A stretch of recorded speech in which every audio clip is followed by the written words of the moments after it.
Chapter 1462.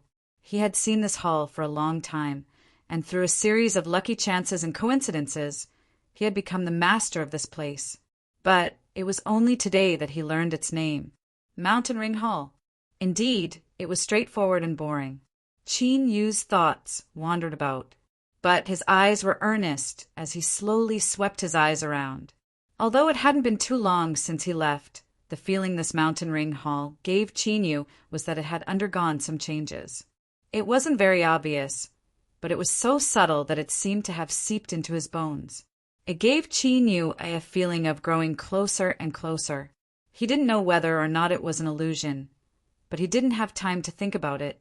Qin Yu let out a breath as he sensed the rapidly fading aura. Now that we've returned to the world of darkness, what should we do next? This question was abrupt and didn't point to anything at all. On his shoulder, the chicken overlord was stunned. How would it know? But since this malefic star had spoken, there was no way he wouldn't dare to not answer. Luckily, the Eye of Eternal Night seemed to have sensed Qin Yu's impatience. It didn't embarrass it too much, so it directly replied, "Master told us to wait here." In its opinion, there wouldn't be any problems with its master's orders. As long as it calmly waited, everything would be fine. But Qin Yu didn't think this way. He rubbed his temples, a cold light in his eyes. That's it. Yes. Qin Yu put down his hand and sighed. I think it's best to make things clear. He paused for a moment and continued to say, there is no one else here, and this hall is completely under my control. I ask that your Excellency Sovereign descend a wisp of your will. The Eternal Night frowned, but before it could express its opinion, Qin Yu rudely interrupted it. I am in a very bad mood, so you had best remain silent. Without hesitation, his thoughts stirred. The phantom of a sun and moon appeared above his head, shining upon each other. The hall fell silent. There was no response, but Qin Yu knew that someone was looking at him, so he silently expressed his tough attitude. After a long time, a soft and gentle sigh, filled with a bit of helplessness, sounded out. Qin Yu, you are becoming increasingly bold. Shua. Darkness surged, turning into the Eternal Night's body. It fell to its knees, deeply bowing its head to express its fear and respect. In the eyes of the stupidly loyal members of Axis Shatter the Heavens, alerting their master was obviously their own fault. On Qin Yu's shoulder, the chicken overlord was completely frozen. It was like an exquisitely crafted specimen. Fear and dread rolled in its eyes, but it wasn't able to move at all, nor was it able to utter a single sound.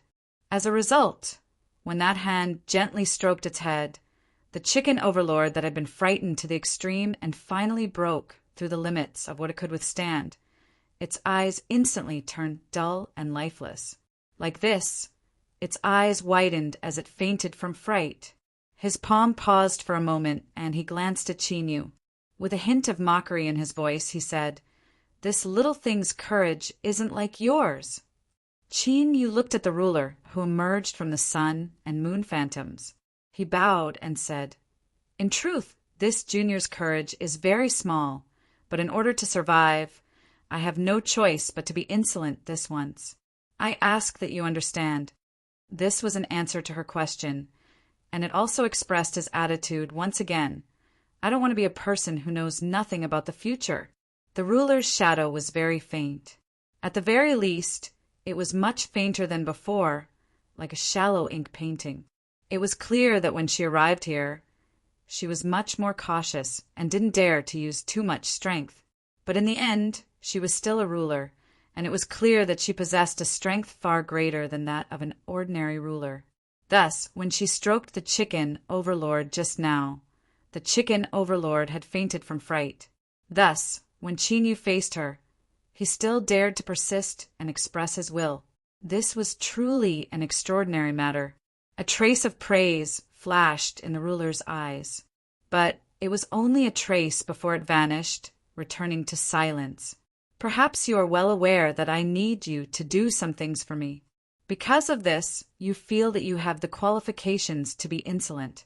I can tolerate this, so I came here to give you an explanation, but you must remember that my tolerance has its limits.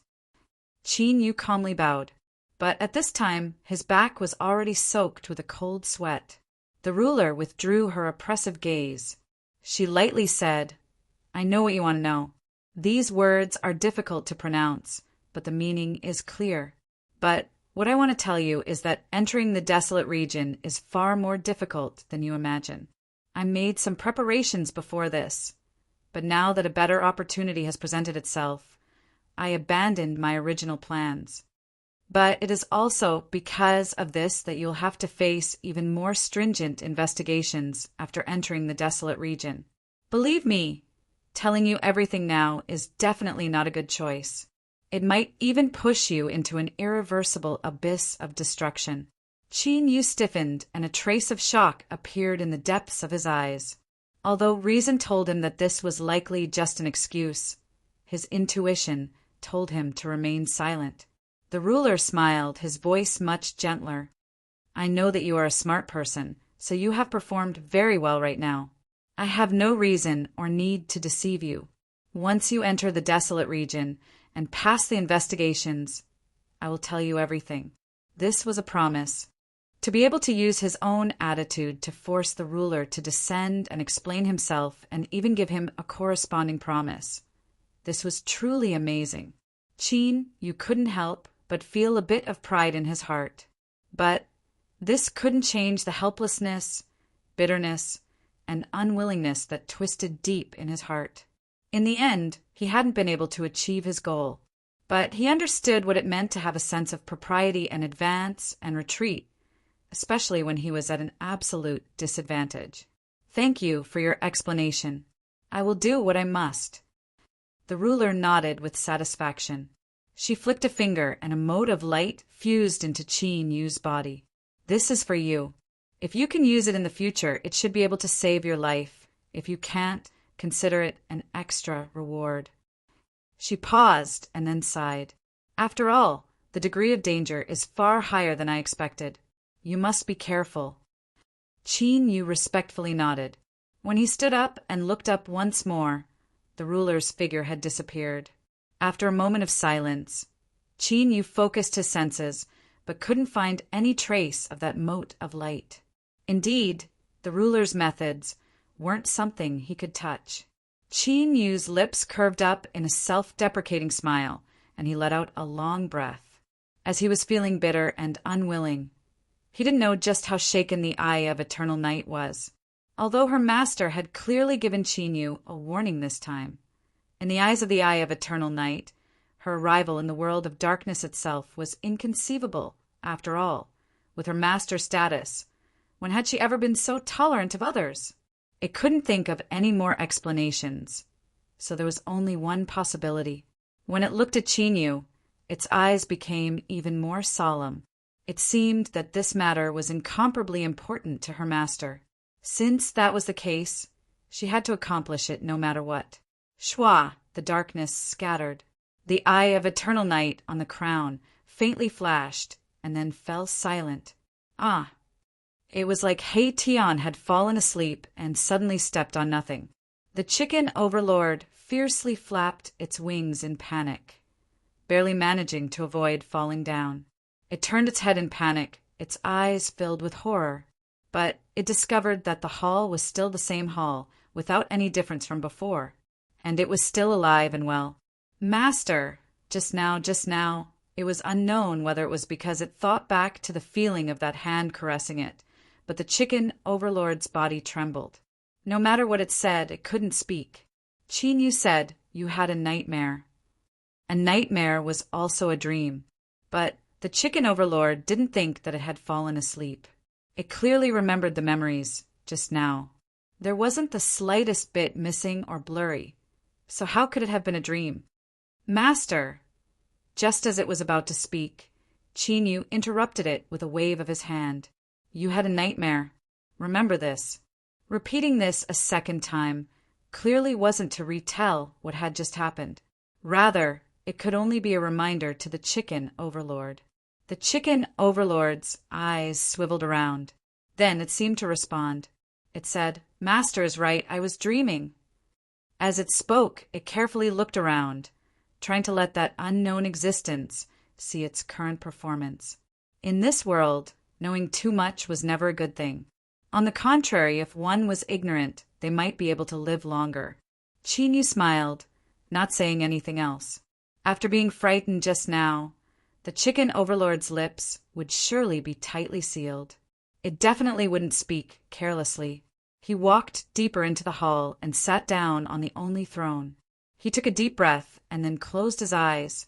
Without obtaining an explanation, he could only follow that woman's wishes and quietly wait here. He could only hope that she would keep her promise and explain everything in the future. Moreover, there had clearly been some changes in this matter that surpassed her expectations. She had no choice but to change her original plan. Was the degree of danger even higher? For a ruler to say these words, it was clearly not ordinary at all. Qin Yu's heart tightened and his thoughts subconsciously began to turn. This had already been deeply imprinted into his instincts. Once he sensed any dangerous aura, he would immediately analyze it and make the most advantageous judgment for himself. But soon, Qin Yu stopped this action. He bitterly smiled. Up until now, he only knew that he had to go to the desolate region. He didn't know anything else. No matter how sharp his thoughts were, or how quick-witted he was, it was useless. He had to wait. Restraining his thoughts, Qin Yu calmly adjusted his breathing. He didn't try to cultivate again. That woman had personally arrived to give an explanation. Perhaps it was because she felt Qin Yu's firm attitude. But the most important reason was that there wasn't much time left. The channel could open at any moment. She couldn't allow Qin Yu to continue messing around, so she could only comfort him. After an unknown period of time, Qin Yu, who was sitting on the throne in the depths of the hall, suddenly opened his eyes. He glanced outside the hall, and a trace of surprise appeared on his face. Soon he understood what was going on. After several breaths of time, the doors to the hall were pushed open from the outside. True Saint Baiyu calmly walked in. He lightly said, "Dark Ruler, His Majesty the Desolate Sovereign has ordered you to enter the desolate region with me."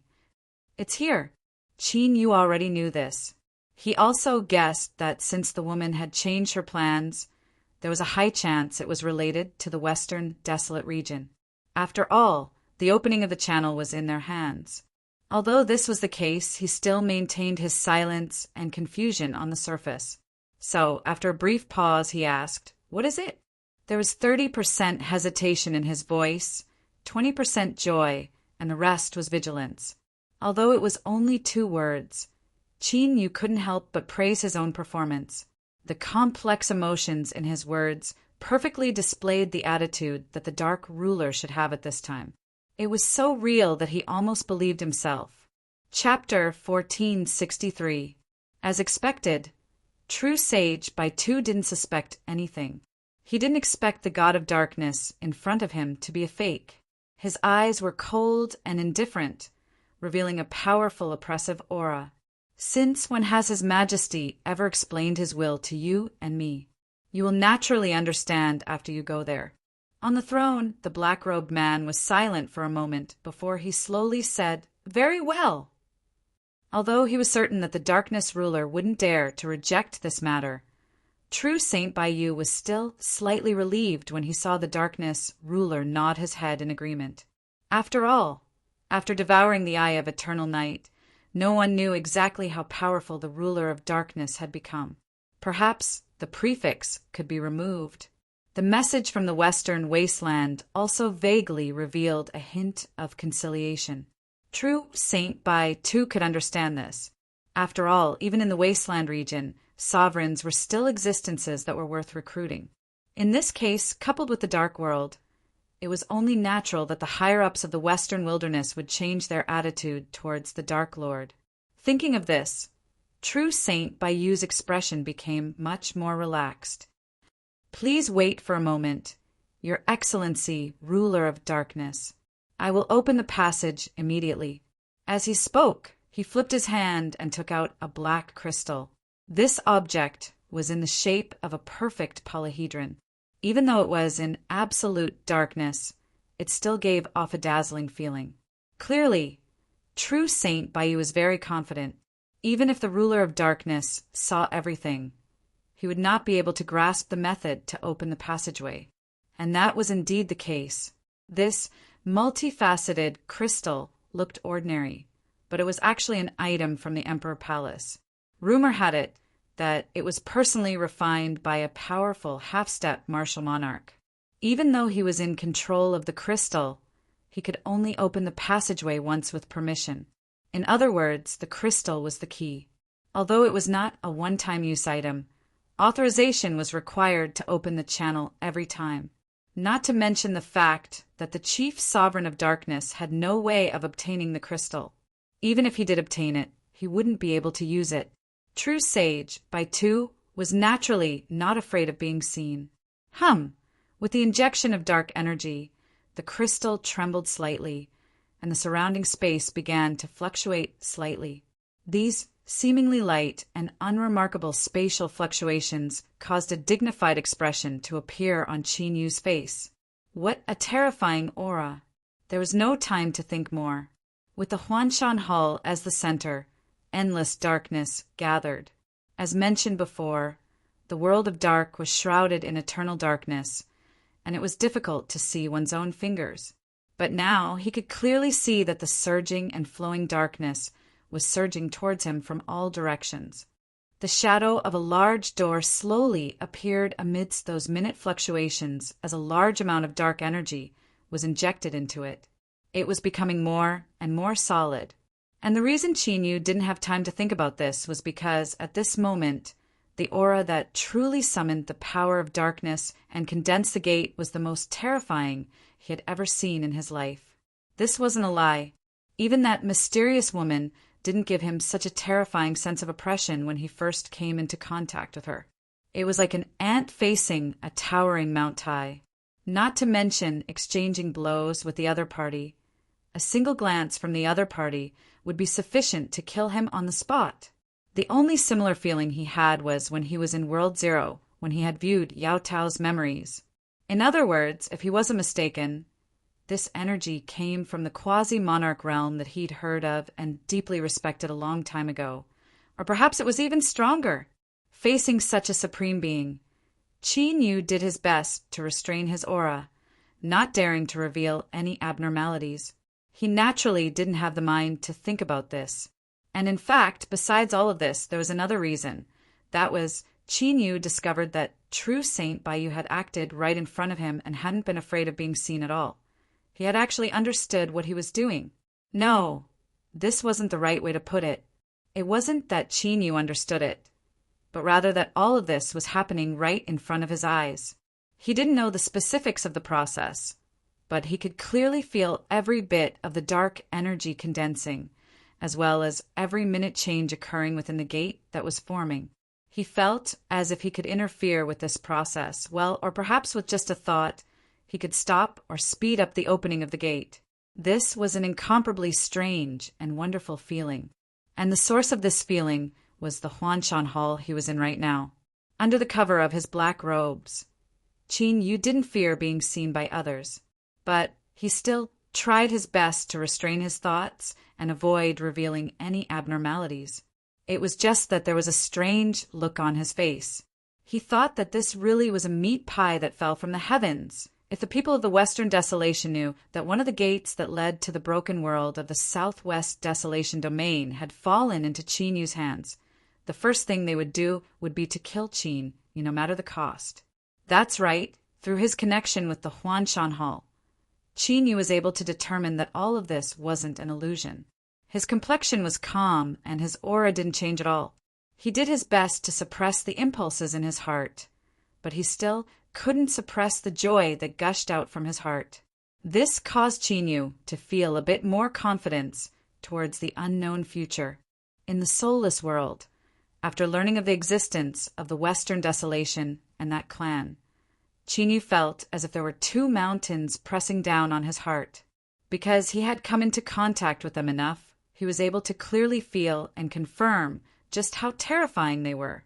In particular, Qin Yu learned of a half-sovereign level existence. That sort of strength was unrivaled. And it was clear that the Western Desolation and that clan both had such terrifying powerhouses, and there was definitely more than one.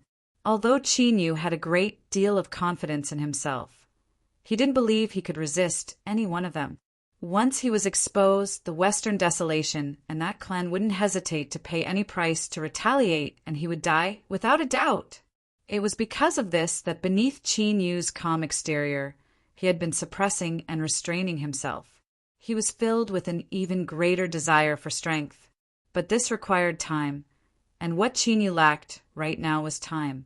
Contact had already begun, and hatred had already been formed. The other side wouldn't give him a chance to grow. But now, Qin Yu discovered that he suddenly had the ability to choose when to start the war. A passage with 2 gates inside and outside. If any one of them was closed, it would become a dead end. In other words, if the situation truly worsened or he faced certain death, then as long as Qin Yu could escape back to the vast young world, he could directly close this gate and keep out all powerful enemies. The possibility of forcefully breaking in wasn't completely eliminated, but it definitely wasn't a simple matter. Otherwise, the vast young world would be in a mess right now, and it wouldn't be like the Western Desolation and that clan acting in a low-profile manner. In other words, the possibility of this happening was extremely high, although there was still the problem of Qin Yu needing to escape back alive. Compared to his previous hesitation and helplessness, this was already far, far better. So at this moment, Qin Yu was overjoyed. His restless heart was suddenly filled with a great deal of confidence. Thus, he did his best to suppress any attempt. As for the matter of being able to close the gate, unless it was the most dangerous moment, Qin Yu absolutely wouldn't expose it. "Thank you, Dark Ruler." True Saint Baiyu tilted his head. He glanced at the throne deep within the hall and at the silent Dark Ruler. He could faintly feel that beneath this Dark Ruler's calm exterior, there were intense fluctuations of emotions. But thinking about it, with this Dark Ruler status, it was normal for him to be nervous and restless upon learning that he was about to be summoned to the Western Desolation and that he had just swallowed the eye of eternal night. After all, what they were about to enter was the desolate territory, a truly vast world. It wasn't something that a mere broken world could compare with. The ruler level was the strongest level in Vast Yang, but in the desolate territory, this was only an overlord of a region, and an overlord who had chosen his side. As for being independent and arrogant, a ruler didn't have the qualifications to do so. At the very least, the majority of rulers didn't have the qualifications. The Dark Ruler had a deep understanding of the Western Desolation, so he clearly knew these problems. He wouldn't lose his status just because his cultivation had risen. After realizing this, True Saint Baiyu no longer paid attention to the abnormalities around him.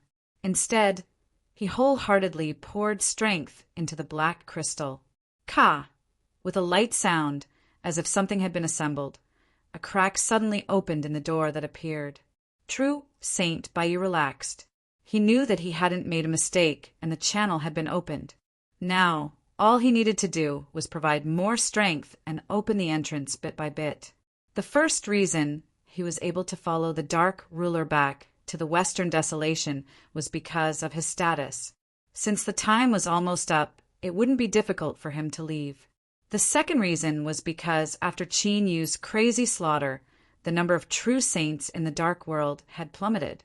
The only one who had the qualifications to open the channel was him. However, True Saint Baiyu didn't resist this. In fact, he was a bit happy because he was already impatient to find out who that person was. True Saint Myriad Flow. That's right, it was the mysterious Myriad Flow of the East Sea who he admired so much and was willing to take risks for him. Although he had been rescued by the Eye of Eternal Night, he hadn't been able to obtain any further news of him. This was something that True Saint Baiyu found hard to accept. Afterwards, he tried to investigate, but he wasn't able to find any information about True Saint Myriad Flow in the Dark World. This left True Saint Baiyu puzzled, but he soon found an explanation. The Dark World was the vanguard of the Western Desolation, but the truth was that the Western Desolation wasn't completely united. The empire that ruled over an endless expanse of territory had its own internal strength, and all sorts of conflicts and strife could occur at any time. It was only because of His Majesty's forceful suppression that everything remained calm on the surface. The broken world of the Southwest Desolation belonged to the Western Desolation. This was the consensus of the high-level figures of the Empire and the Imperial Palace. But when it came to the specific distribution of benefits, there were different opinions. Everyone wanted to obtain more benefits and have more advantages in opening up a new territory. For instance, His Majesty's children, the idiots who had chosen sides, and the big shots of the Empire who had all sorts of ideas. Thus, although the people that arrived in the Dark World all came from the Western Desolation, most of them weren't familiar with each other. There were even some who had been hiding from start to finish. Even if one looked through the list of people that arrived, it was likely they wouldn't find anything. They had come under orders for some unspeakable goal. In true Saint Bayou's eyes, Wan Lu was one of them. According to logic with his status, the best course of action for someone of unknown origin like this was to stay at a respectful distance and not take the initiative to pursue them. But Wan Lu was different. He was a friend that true Saint Bayou recognized. Thus, no matter where he came from or who he worked for, Bayou wanted to find him. If possible, he wanted to fish this friend out of this muddy pool of mud. Then, the two of them could leisurely watch a show together.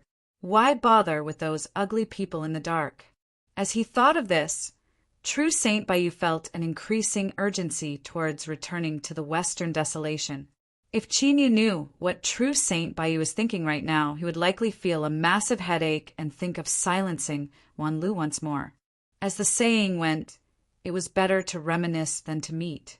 Couldn't the past just be swept away by the wind? Why did he have to continue clinging on to it? Time quietly passed. Finally, the door completely opened. True Saint Bayou turned and cupped his hands together. Dark Ruler, let's go. Chinyu nodded. He stood up from his throne and walked to the door. After a moment of hesitation, he asked, "The channel has been restored."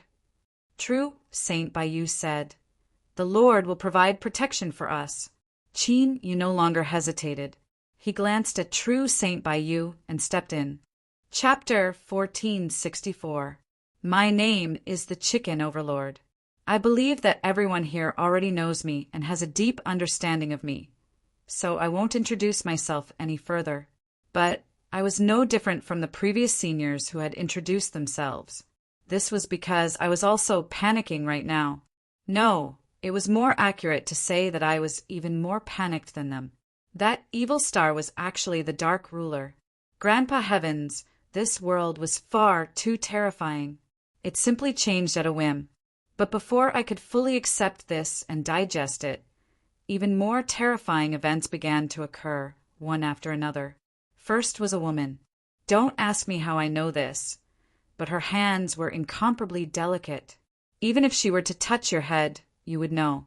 Moreover, the terrifying aura, that feeling of limitless impending death, was like a burning hot iron rod that branded itself into my mind, impossible to erase.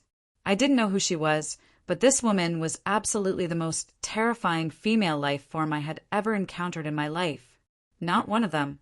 Cough, cough, as my cultivation increased, my horizons gradually broadened, causing me to have a higher level of appreciation for beauty.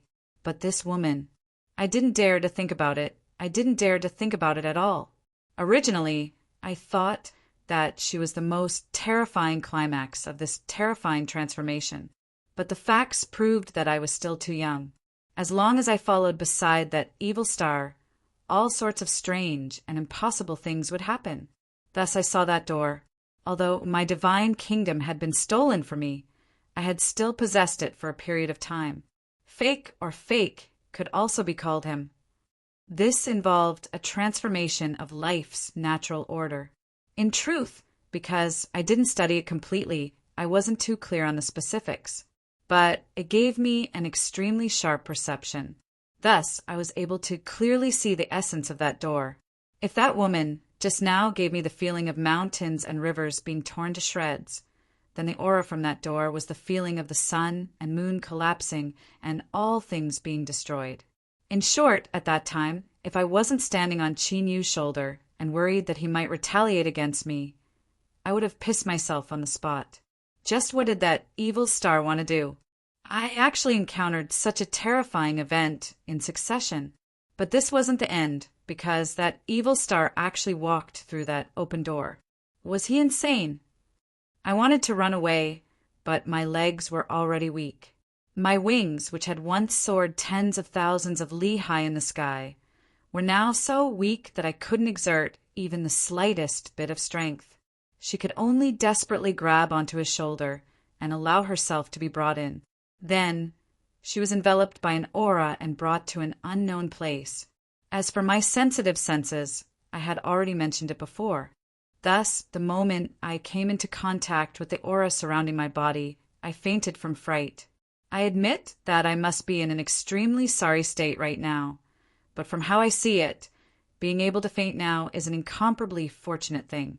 At the very least, I no longer had to endure those unstoppable and terrifying attacks. As for what the future would be like, who knew? In any case, I was powerless against it. True Divine, Bai Yu glanced at the chicken overlord that had fainted on Qin Yu's shoulder. Even though it was in a state of unconsciousness, it still didn't forget to hold onto his shoulder, as if it was afraid that it would be left behind. His lips twitched as he said, "Your Excellency, this pet of yours is quite interesting." Qin Yu's expression was calm. He lightly said, "Because of certain reasons, this fellow's perception is quite sharp. He should have been frightened." What nonsense! He was definitely frightened. This was because, let alone the chicken overlord, even though Qin Yu was calm on the outside, his heart was racing with panic. There was no other reason than that the aura was too strong. It was the strength that had pulled them all the way to the desolate region. Qin Yu naturally didn't know that the Patriarch had personally fought with the Western Wasteland Imperial Palace Master to temporarily seal off the channel. But there must have been a problem with the channel that connected the Western Wasteland to the Broken World. If so, then there must have been powerhouses that arrived one after another. It was impossible for Qin Yu to so easily destroy the countless years of painstaking effort that the Western Wasteland had put in. This wasn't something that was difficult to guess. With the strength of the Western Wasteland arriving to guide them, it was reasonable to prevent any accidents from occurring. But the person who did this was far too ridiculously strong. Half-sovereign. He was absolutely a half-sovereign. Qin Yu already knew that there was such a peerless powerhouse in the Western Wasteland, but he never imagined that he would come into contact with him so soon. But thinking about it calmly, it was also reasonable that there was a half-sovereign level powerhouse at the end of the channel. So, there really wasn't a need to panic. But the emotions in one's heart couldn't be controlled just because one thought about it clearly. For example, at this moment, Qin Yu still couldn't suppress the panic in his heart. It was just that his acting was better, and he didn't show it on the surface. Under the black robe, Qin Yu's eyes flickered, and he said, "I wonder which lord has troubled me to welcome us into the Western Wasteland today?" Sage-to-be Bai Su glanced at him and revealed a look of respect. "If I'm not wrong, it should be Your Excellency Sakra." Things like names were worthless in Qin Yu's eyes, even if he was a half-sovereign level powerhouse. What Qin Yu wanted was detailed information about this half-sovereign Sakra, such as his cultivation and personality. This was his instinct. Once he sensed an uneasy and dangerous aura, he would subconsciously think about it and try to find an option that was beneficial to him. "Your Excellency Sakra." Qin Yu didn't hide the curiosity in his voice and looked at true Saint Bai Su. There must be a reason for the Imperial Palace to suddenly summon the ruler of darkness into the desolate region. In addition to his own channels, he could vaguely guess what was going on. It seemed that after preparing for a long time, the Empire was finally going to try to obtain that treasure. If that was really the case, the ruler of darkness would obviously play an extremely important role in what was going to happen next. Thinking about his current strength and the conciliatory intention in the letter, True Saint by Sue made a decision. The respect on his face didn't diminish, and he said slowly, "Your Excellency Sakra isn't from a sovereign clan." Instead, he rose from the wilderness and reached his current strength in less than 10,000 years. He's the youngest of the 7 half-sovereigns of the Western Wasteland. However, his strength is considered an extremely powerful existence among the half-sovereigns of the Great Wilderness. True Saint by Sue chose to get close to him. After all, these things weren't a secret. With the ruler of darkness's strength, he would easily find out about it in the future. Now that he had the right time and place, he had the opportunity to use these things to exchange for a favorable impression from the ruler of darkness. Although the ruler of darkness wasn't too important in True Saint by Sue's eyes, of course, this had nothing to do with his cultivation level. It was because, with his status in the Western Wasteland, a ruler was indeed nothing. But the future was constantly changing, and no one knew what would happen in the end. If he occasionally spread some good karma, perhaps there would be some unexpected harvests. After all, in this world, even if one wanted to be a spectator outside of a quagmire, they still needed to stand firm and steady. Otherwise, they wouldn't know when they would be dragged into it by others. And making good karma was clearly the best way to stabilize one's position while maintaining a neutral stance. Chin, you could roughly guess what True Saint by Sue was thinking. As he looked at True Saint by Sue's slow yet earnest and detailed explanation, he couldn't help but have a strange feeling in his heart. He feared that all of this would come to nothing in the end. This True Saint by Sue was truly pitiful. As long as he met Chinyu, he would suffer a loss. He really couldn't bear to see this. But even though he couldn't bear to see this, Chinyu wasn't so kind as to remind him not to waste his efforts here. Moreover, this information was far too important to him. Although knowing the approximate information of a half-step sovereign wouldn't change the situation he would face in the slightest, at least he wouldn't be in the dark anymore. At the very least, he would have a bit more confidence in his heart. The passage was incomparably long. He had already been in it for a long time. Wrapped in the power of a half-step sovereign, it seemed as if he couldn't see the end. This caused Chinyu's tense heart beneath his black robes to quietly grow a bit more worried about what might happen in the future. Even if he managed to rush in, it wouldn't be easy for him to smoothly return to the vast Yang world. However, this was a matter for the future. He didn't know what would happen right now, so there was no need to think about the long term. Moreover, no matter how long the passage was, it would eventually come to an end. When a glimmer of light appeared at the end of the passage, True Saint by Sue nodded and fell silent. Shwa!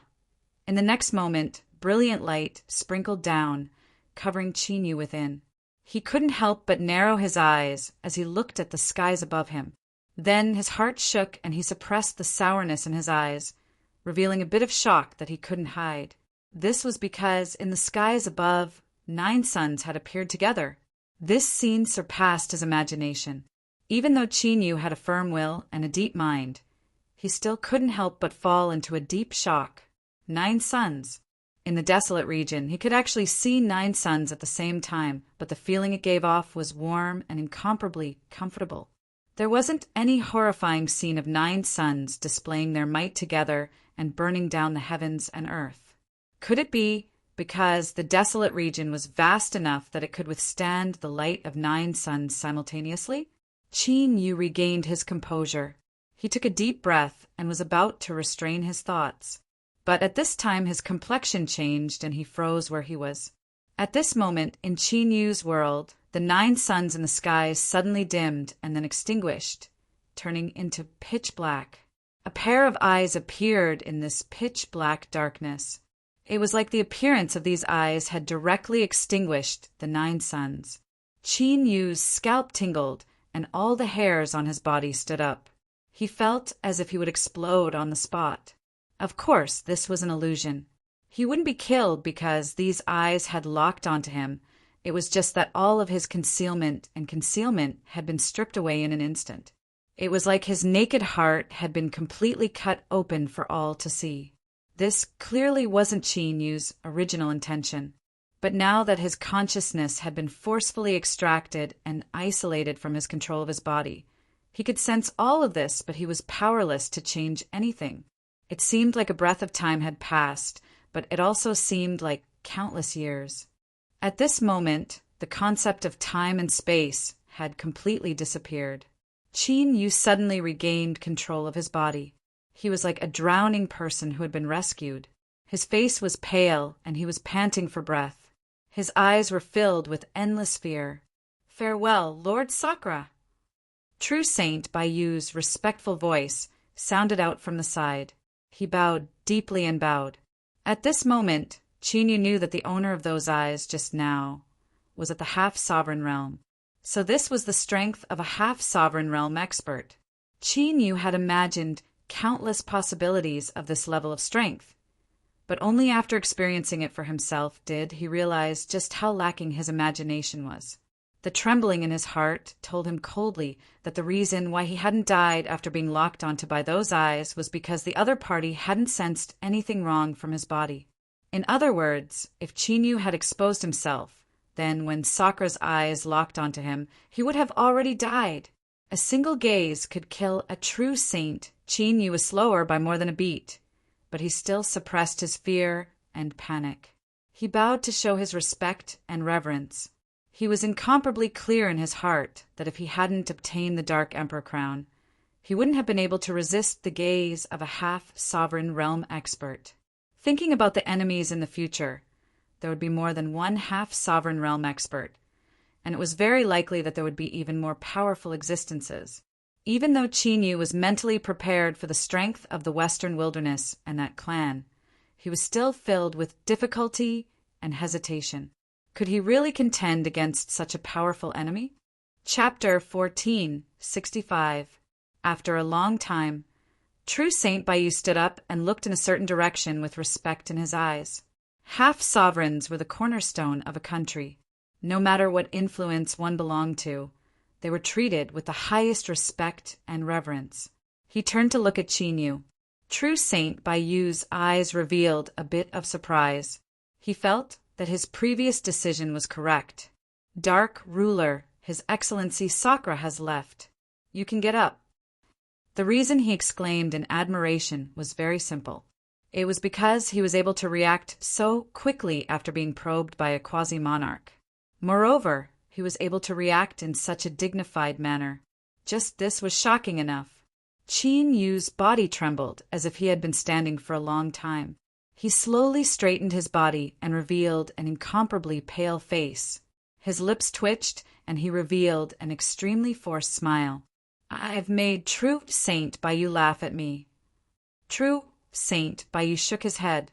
He earnestly said, "On the contrary, I admire the Dark Ruler. There is no ridicule in my words. You do have the qualifications." Qin Yu looked at his expression, and his smile became even more bitter. Perhaps, but this feeling is really bad. It makes me feel as if my entire life of cultivation has been useless. True Saint Baiyu had a thoughtful expression. He nodded and said indeed. It was clear he had a similar unpleasant experience. Then he comforted Qin Yu. Looking at the vast and endless Western Desolate, there are only 7 half-sovereigns. In fact, with your current cultivation, you are an absolute powerhouse in the desolate region and have the qualifications to stand on your own side. There is no need to belittle yourself. After a brief pause and a moment of hesitation, True Saint Baiyu lowered his voice and said, "I can't be sure of the specifics right now, but as long as the Dark Ruler does this well, his future will be bright." Qin Yu took a deep breath and then slowly exhaled. I hope so. The reason he had suffered such a heavy blow was because of the terrifying strength of a half-sovereign. But more importantly, it was because of the retaliation and resistance he would face in the future. Although there didn't seem to be any difference between the two to the current Qin Yu. The truth was that there was still a difference, and it was astonishingly large. It was because of this that he felt as if he was carrying a mountain on his back. Even breathing became difficult and sour. True Saint Baiyu smiled. "Let's go." Qin Yu was still alive, which meant he had passed the test. As for the wounds in his heart, they weren't something that could be healed with just a few words. They needed time to slowly heal. Schwa, true sage by two, led the two out of the passageway and into the distance. Haoyang. The gears of time slowly rotated until the moment when Qin Yu stepped into the channel and was pulled into the western wilds by the half-sovereign. Somewhere in the pitch-black void of the outer world, the old turtle suddenly frowned and turned to look in the direction of the dark world. The aura that he sensed belonged to Qin Yu suddenly vanished. This wasn't destruction or death, but a formidable strength isolating it. The only thing that could isolate the brand he left behind was the old turtle looked up at the endless darkness above, his eyes cold. Qin Yu was a chess piece that was extremely useful to him. He was a key part of his plan, but now he had entered that world. If someone with ulterior motives were to discover this and make use of it, not only would the entire plan fall short of success, it might even give them an opportunity to take advantage of it. With some hesitation in his eyes, the old turtle suddenly raised his hand and pointed between his eyebrows. Pa! It was like a bubble bursting. But in the incomparably quiet nothingness of the outer world, it was still grating to the ears. The old turtle paled, but his expression remained calm. He would rather abandon all of his previous arrangements than take the slightest risk. However, since Qin Yu had been abandoned, he would need to change his plans. After a moment of hesitation, the old turtle stepped forwards. His figure vanished and then reappeared. After several short steps, an incomparably massive world-void creature appeared in front of him. The giant tentacle that quietly swam through the endless darkness seemed to sense some terrifying aura at this moment. It waved its massive body and rushed outwards. Its reaction was extremely fast, but to the old turtle, it was meaningless. Schwa! His figure vanished from where he stood, as if he had never appeared. Not too far away, the panic-stricken world-void creature that wanted to flee suddenly trembled before returning to silence. It retracted its tentacle. Then, like a piece of driftwood in the deep sea, it slowly moved along with some invisible fluctuations. Pa! Qin Yu could clearly hear a light sound emitting from deep within his body. Beneath his black robes, his complexion changed, revealing a dark and gloomy expression. After sensing for a long time, he frowned. His complexion relaxed a great deal, but soon puzzlement appeared in his eyes. The connection between him and the old turtle had been severed with that light sound just now, without any trace remaining. It seemed that the shadow of the abyss had already sensed that Qin Yu had entered the desolate region. Out of some scruples or caution, it had severed some sort of mark in Qin Yu's body on its own initiative. Strictly speaking, this should be a good thing. After all, the shadow of the abyss's intentions were unclear, but there was a high chance that it harbored malicious intent. After it had thoroughly awakened, it was no longer the old turtle, but the intruder that maintained the will of the abyss. Just what did it want to do? If a shadow of the abysses will remain in the vast Yang world, it would likely cause major problems in the future. Qin Yu's thoughts raced, but soon he bitterly smiled. He couldn't even care about himself right now, so how could he care about anything else? He took a deep breath and suppressed his thoughts. He thought about how he could smoothly return to vast Yang world and then think of a way to deal with it. At this moment, true Saint Baiyu said, "Darkness, ruler, we are here." Arriving did not mean that they had reached their destination. The western wasteland was vast, much larger than the vast Yang realm. Even for a true sage, it would be extremely difficult for him to traverse the entire West wilderness territory alone. That was why many cities in the Western Baron had built many teleportation gates. Only through this method could they rule over this huge empire. The teleportation gates were divided into different levels, and cities of different sizes had their own matching mechanisms. Of course, Qin Yu couldn't predict the future. Thus, this information was inadvertently revealed in a casual conversation between true Saint Baiyu, who had the intention of befriending him. He believed that Qin Yu could understand his meaning, and this was indeed the case. But Deep in Yu's heart, he could only apologize. As an imposter, there was no telling when he would get into trouble. True sage, Yu's attempt to befriend him was not the right choice. Of course, Yu wouldn't remind him.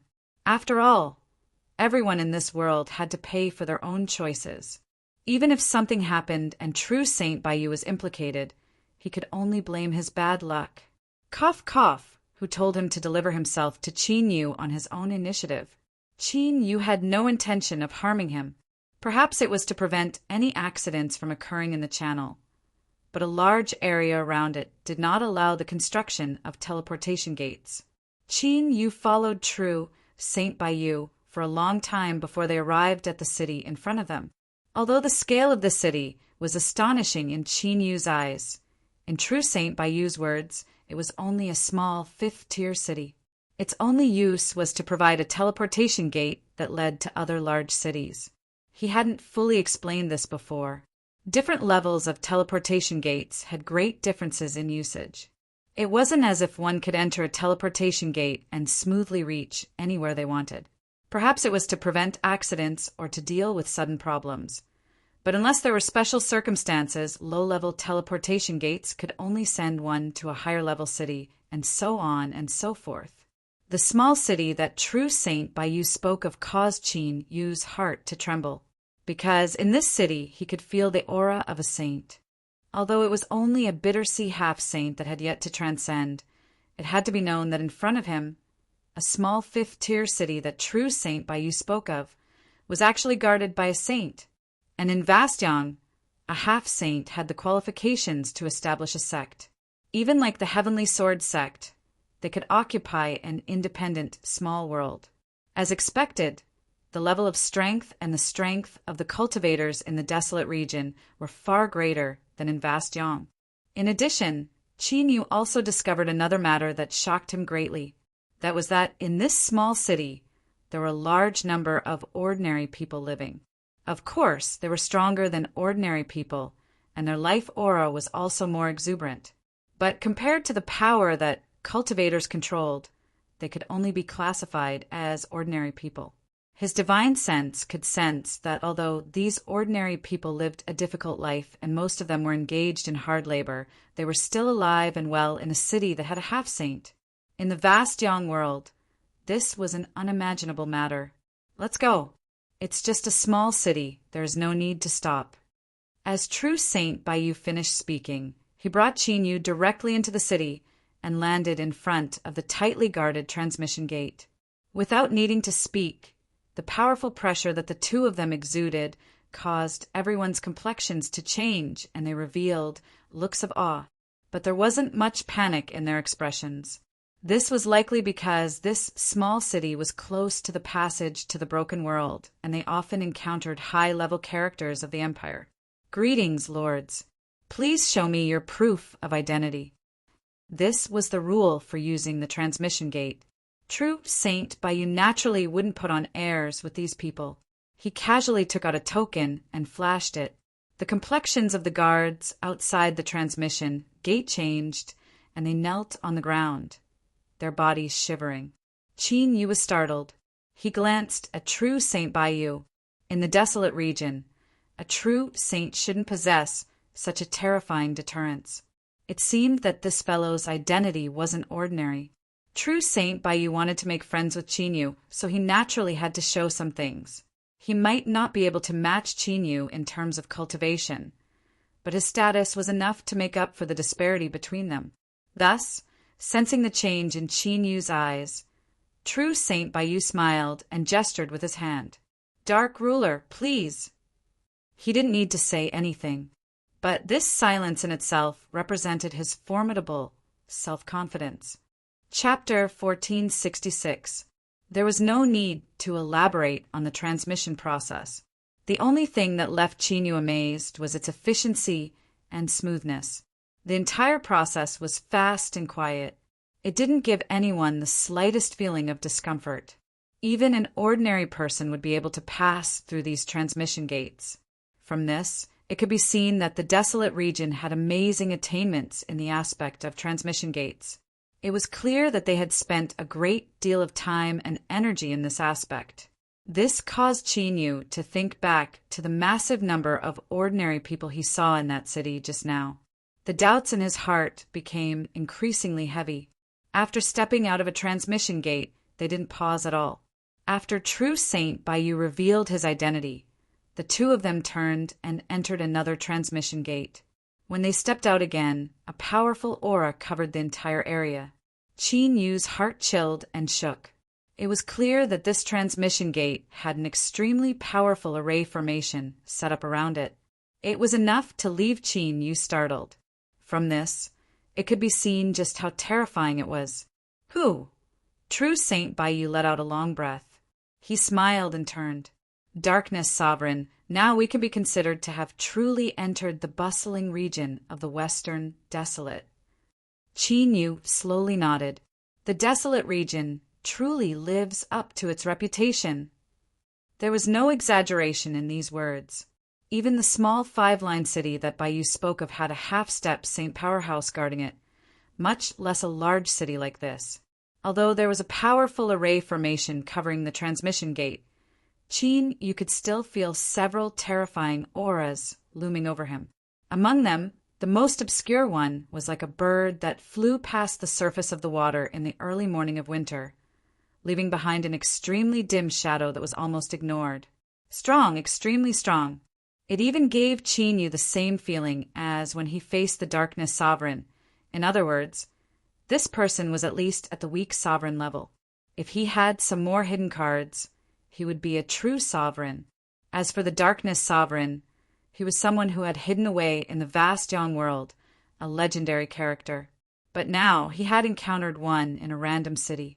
Although Qin Yu already knew just how terrifying the desolate region was, he still couldn't help but feel shocked at this moment. True Saint Baiyu swept his eyes over the silent, black-robed figure. He clearly sensed Qin Yu's current mood. He smiled and said, "Although this place isn't a peak city of the Western Desolate, it is still a first-class city. There will naturally be powerhouses guarding it."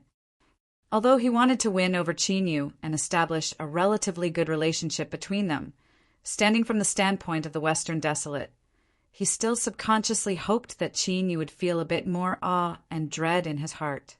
Only then would he be able to see his own position and avoid any rash and impulsive actions in the future. Qin Yu nodded.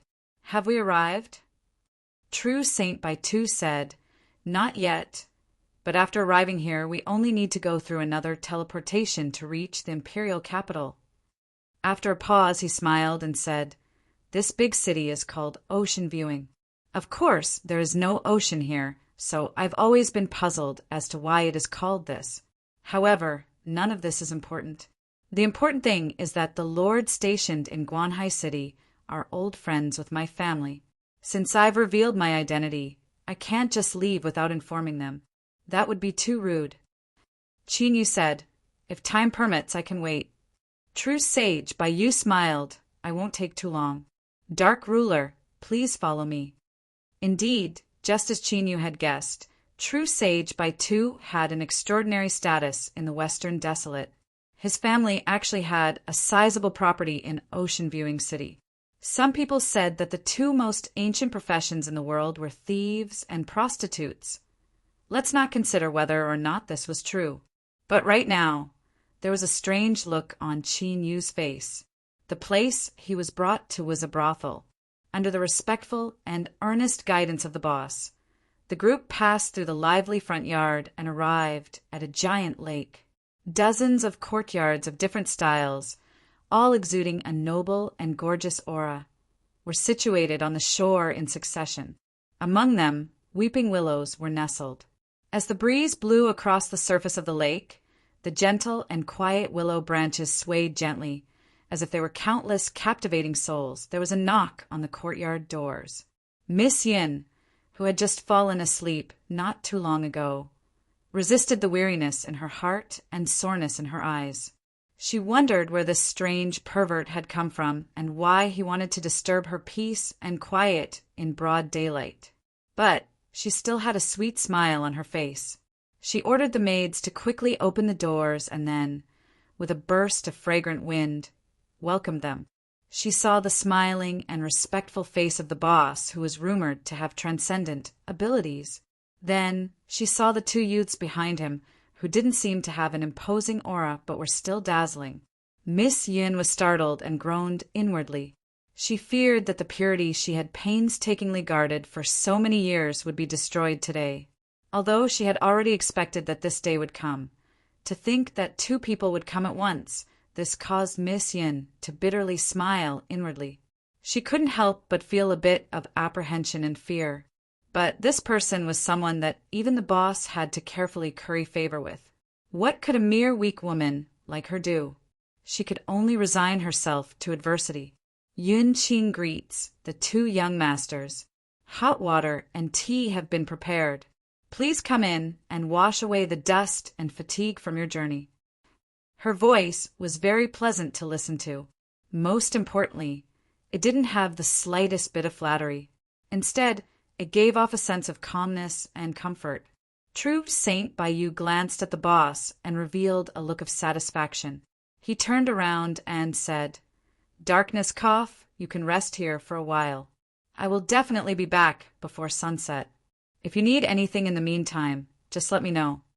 After saying that, he cupped his hands and turned to leave. His gaze swept across Chinyu.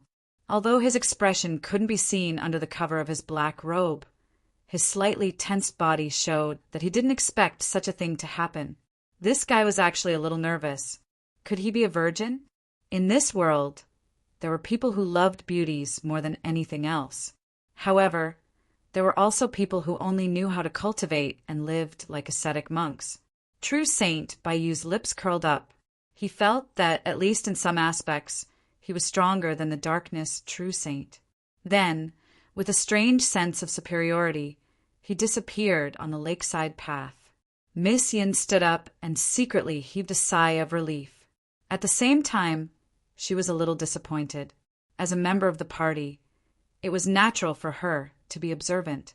Of course, she could tell that the person who left was the most important person in the party. However, she didn't dare to reveal anything on the surface. Since he was a guest that had to be carefully arranged to leave, he definitely wouldn't be ordinary. "Young master, please." Under the black robe, Chinyu took a deep breath and stepped into the courtyard. Hearing the sound of the courtyard door closing behind him, his nose was filled with a fragrant wind. After taking a breath, his mind started to wander unknowingly. Then, some hot air started to run around in his body. Along the way, the maidservant walked in front and Miss Yun followed beside him. Chinyu forcefully suppressed his thoughts and didn't let his gaze fall on the girl beside him. Although True Saint Bayou had the intention to rope him in along the way, he had just entered the desolate region and he had to be careful. However, when he thought about how the first place he came to after entering the desolate region was actually a brothel, deep in his heart, Chinyu couldn't help but have a strange feeling. Of course, it was only a little bit. This was because his heart was in shock and he didn't have the energy to think about it anymore. From the outside, the small courtyard looked extraordinary. After entering, he could feel more clearly what it meant to be ingenious and what it meant to surpass the heavens. As far as the eye could see, there wasn't a single place that wasn't exquisite. Although it wasn't conspicuous, it gave off a comfortable feeling. After entering the room and taking a seat, Chinyu still wore black robes that covered his entire body. However, the people of this brothel were experienced and knowledgeable, so they had encountered all sorts of strange guests. They had heard that in the early years, there was even a fierce general in the army who was fully armored and fought with a big sister on the bed. After that day, although her entire body was covered in blood from being pierced by the armor, she still obtained extremely rich rewards. This was a story that had been passed down in this brothel for a long time and was envied by many newcomers.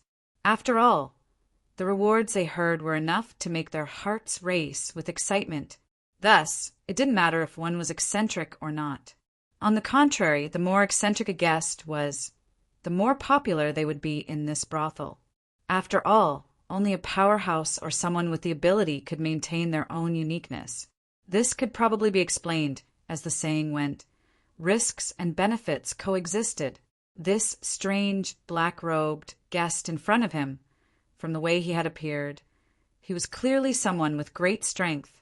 As her thoughts raced, Miss Yin ordered a maid to bring hot water. After Qin Yu waved his hand and sent her away, she continued to smile and serve tea.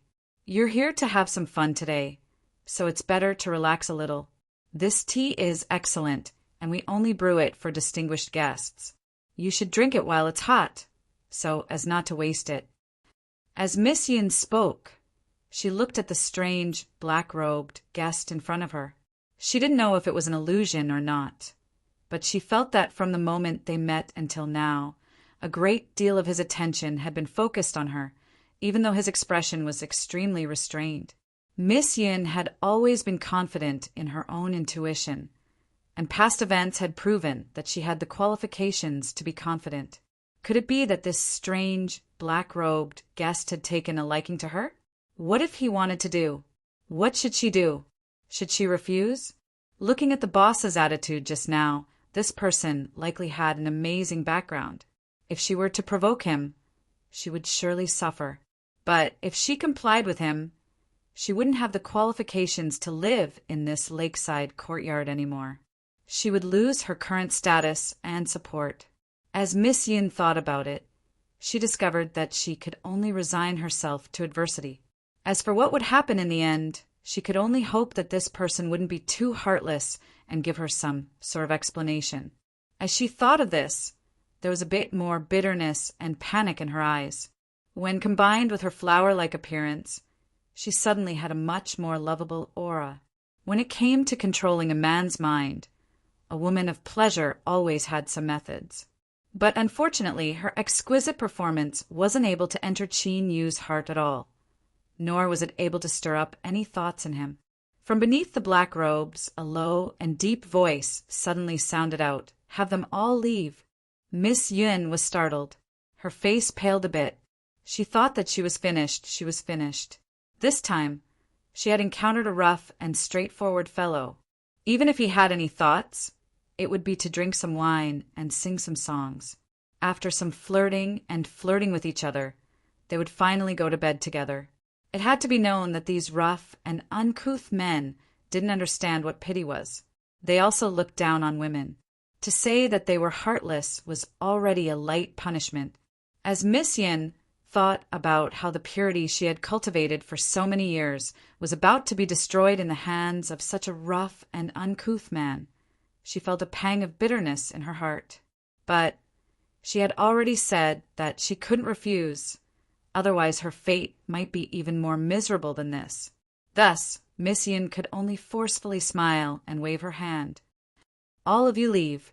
I will personally serve, sir." The group of maids revealed worried expressions, but they didn't dare to say anything. They respectfully bowed and drew back. In the blink of an eye, with the sound of the door closing, there was only the two of them left. Beneath the black robes, Miss Yin remained silent, waiting for her nightmare to descend. She looked at him with surprise. Just what did this rough and uncouth man mean? Could it be that she had to take the initiative in this sort of matter? Biting her lips, Miss Yin said in a soft voice, "Sir, how about I go make 2 dishes and share a few cups with you to relieve your fatigue? Or does sir want to go to sleep now?" She was scared. She was sad. She was sad and she was bitter. Beneath the black robes, Qin Yu closed his eyes. When he opened them again, they were clear and bright. There was a bitter smile on his face. As he thought, it was just that they looked exactly the same. She wasn't her. When Qin Yu first saw Miss Yin in this garden, he felt as if he had been struck by lightning. He nearly lost his composure on the spot, and this was the reason why he had been ridiculed by True Saint by Tuesday. But in truth, this was only a mere brothel. How could it shake his mind? The true reason was that this young lady in front of him was actually the same as Teacher Liao.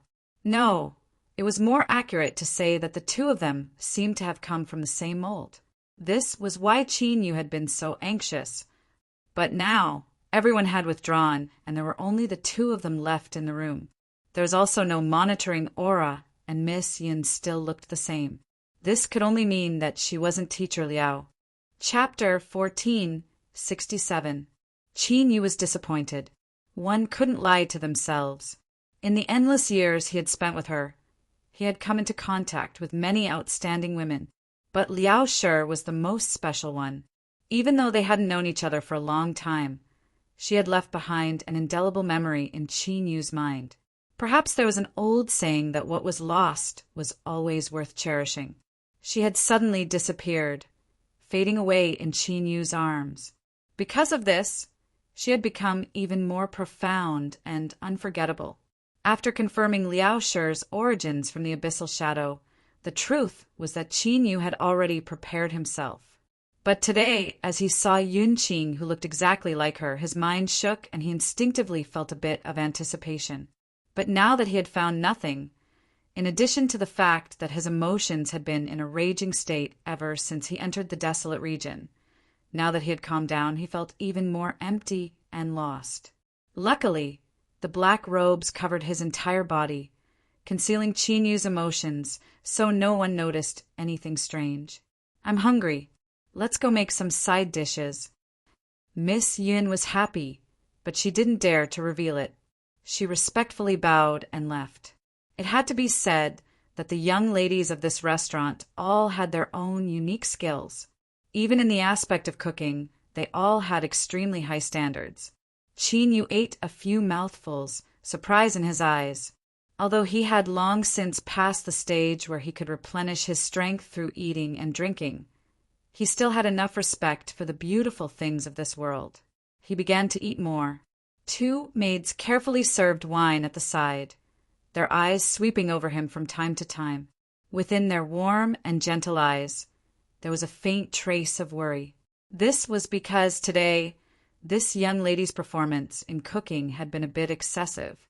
It wasn't that every dish was carefully prepared or that she had used 120% of her skill, but that there were so many dishes on the table that it was nearly impossible to place them all. Although the 2 of them quietly arranged the dishes, trying to save as much space as possible while still maintaining a pleasing appearance, if they continued to cook, they really wouldn't be able to put them all down. Although this strange black-robed man was as calm and steady as he was at the start, who knew what was hidden beneath his appearance? Perhaps he would erupt in anger in the next moment. This was truly an incomparably torturous matter. The 2 maids still had warm smiles on their faces. Their fingers gently placed dishes, poured wine, and poured tea. But their backs were gradually soaked with sweat. In the small kitchen, Miss Yin was staring at the flames under the pot. Perhaps because she was too close, her face was roasted red. At this moment, beads of sweat seeped out of his forehead and cheeks, wetting his hair and sticking it to his face. She raised her hand and ran it through her hair. Her eyes didn't move at all, as if all her attention was focused on the dish she was cooking. The maid standing in the corner opened her mouth, wanting to say something but hesitating. She knew what her young miss was thinking, but if things continued like this, something might really happen. He couldn't help but turn his head to look out the window. That little husky Dai had already gone out for a long time, but she still hadn't returned. Could it be that she was love-struck and had secretly gone to meet her little lover? The maidservant clenched her teeth. Although Dai was a bit of a troublemaker, she was extremely loyal to the young miss. She always knew what was important and what was not. Since she hadn't returned, that meant they hadn't found her yet. What should they do? After waiting for a while, the dish was ready. If he continued to put it in the pot, the taste would be greatly reduced. This dish was extremely slow to cook, but after it was finished, it had to be placed on a plate in a short period of time. Miss Yin let out a deep breath. She reached out to open the pot and ladle, her movements swift and skillful. Her actions were beautiful and pleasing to the eye. "Serve the dishes." The maid bit her lips. "Miss, there's enough food." Miss Yin smiled. "Don't worry, this is the last dish. After I bathe and change my clothes, I will accompany you." The men of this world were indeed unreliable. No matter how many sweet words they spoke to her in ordinary times, they were completely unreliable in critical moments. In terms of when to advance or retreat, she was well aware that the black-robed guest hadn't been angered yet. He had already shown enough tolerance. This was a bit different from the rough man's previous judgment. She could only hope that he was a meticulous person and not too cold and heartless. The maid let out a sigh of relief. Then, she couldn't help but reveal a sad expression. She thought about how much hardship her young miss had suffered over the years, but in the end she still couldn't escape this calamity. If she knew this would happen, she might as well have chosen that person years ago. She heard that although he didn't hold a high position in the imperial capital, he was still quite powerful. With her thoughts settled, Miss Yin calmed down. After all, she had already expected this to happen, so she wouldn't panic like an ordinary woman. She smiled and said, hurrying go, "This dish requires a great deal of effort, and the ingredients are the best. It's best if you don't waste it." The maid restrained her expression and quickly left. After entering the reception pavilion, she handed over the dishes to the serving maid and said in a soft voice, "The miss said that today's dishes are enough. If guest wishes to taste more, you can only come again next time. The kitchen is filled with smoke and smoke. The miss will bathe and change her clothes first, and will soon accompany you." Just how important was speaking? Now that the same matter came out of her mouth, it suddenly had a different flavor, as if it were only natural. In fact, it gave off a feeling that Miss Yin was doing her best to satisfy the guest. Beneath the black robes, Qin Yu smirked at the maid's clever mouth. Then he continued to eat and drink, his thoughts racing. Although he didn't know much right now, Qin Yu had obtained some harvests from True Saint by Tuesday. Although he couldn't completely outline what the future would look like, he could at least make some targeted considerations. For instance, he should have entered the Western Wilderness to complete something, and this matter just happened to synchronize with that woman's goal. Thus, she gave up and allowed Qin Yu to be summoned into the desolate domain by the Western Wilderness. There was a problem here. Did these two matters overlap, or were their goals the same? If it was the former, then that was fine, but if it was the latter, that would be troublesome. With his status as the ruler of darkness, he was summoned into the desolate domain by the Western Wilderness. But in the end, he helped that woman fulfill her wish. What would happen to the Western Wilderness? Even if Qin Yu's identity wasn't exposed, there would likely be a great problem. As Qin Yu pondered, his aura became increasingly silent. But now, this silence seemed a bit colder to the maids. Luckily, this feeling of dread and unease didn't last for too long before it was broken by the sound of bead curtains. After bathing and changing into a new dress, Miss Yun walked in with a light and fragrant scent. Her hair was slightly damp, and her skin was rosy and fair, as if it could be broken by the slightest breeze. Even the maids who were used to seeing this girl's beauty couldn't help but praise her from the bottom of their hearts. She really seemed like someone who had walked out from a painting. "I was busy in the small kitchen and was delayed for a bit. Yun Qing asks for young master's forgiveness." As she spoke, she bowed, her long skirt cascading down, drawing out a charming and alluring scene. Miss Yin accepted her fate. As she bowed and asked for forgiveness, a maid waiting outside a mansion's side door had an anxious expression. She had been out for far too long. Even if this girl could think of a way to delay for a while, she had already reached her limit. If she didn't hurry over now, then she really wouldn't make it. Just as her heart was burning and she was so anxious that she wished she could rush in, her eyes suddenly widened and she revealed a look of pleasant surprise. She jumped up and down, waving her hands. young master, over here." The side door opened a crack, and a luxuriously dressed young master walked out with a tired expression. He smiled as he saw her. "Dai, or what's wrong with you today? Why are you so impatient to see me so soon?" Although his words were light and flirtatious, they didn't make one loathe him. Rather, they naturally exuded a carefree and casual air. Indeed, in this world, appearance was number one. If a lazy and ugly man were to say these words, this young girl would have already exploded with rage and cursed him for being a toad with such a big mouth. With a blushing face, the maid called Dyer stamped her feet. She reached out and pulled him away. "Hurry, hurry, it's too late." The young master's complexion changed. "Is there a problem with Yin Qing?" His mind was sharp, and he immediately thought of the root cause. The maid nodded again and again. The young master stopped and shouted out loud, "Prepare the carriage!" There was an honored guest in the manor. He originally only wanted to say a few words to her before leaving, but now he couldn't care about such things. With his father covering for him, that person wouldn't blame him. After all, he had always given off a warm and kind impression. Soon, a jet-black carriage, pulled by a white horse, stopped in front of the two. The young master pulled the maid up. "Go to Miss Yun Qing's place. Hurry." Although his voice was calm, if the young master said to be quick, then they had to be quick. The coachman cracked his whip, and there was a light cracking sound in the air. The carriage steadily moved forward, and the scenery outside the window flew past, leaving behind after-images. After listening to the maid's explanation, the young master, who was ranked in the top 3 of the second generation, frowned. A trace of anger flashed in his eyes. Yun Qing was someone he fancied. Who in Siwat City didn't know this? He wanted to see just where this uninvited guest had come from. Instinctively, he felt something was wrong. After all, the owner of this brothel could barely be considered one of them. He shouldn't act rashly. Even if he had no other choice, he should have sent someone to inform him of the reason rather than have die or wait outside the manor. But at this time, the young master's chest burned with rage. His thoughts became a lot slower. With just a thought, he flipped over.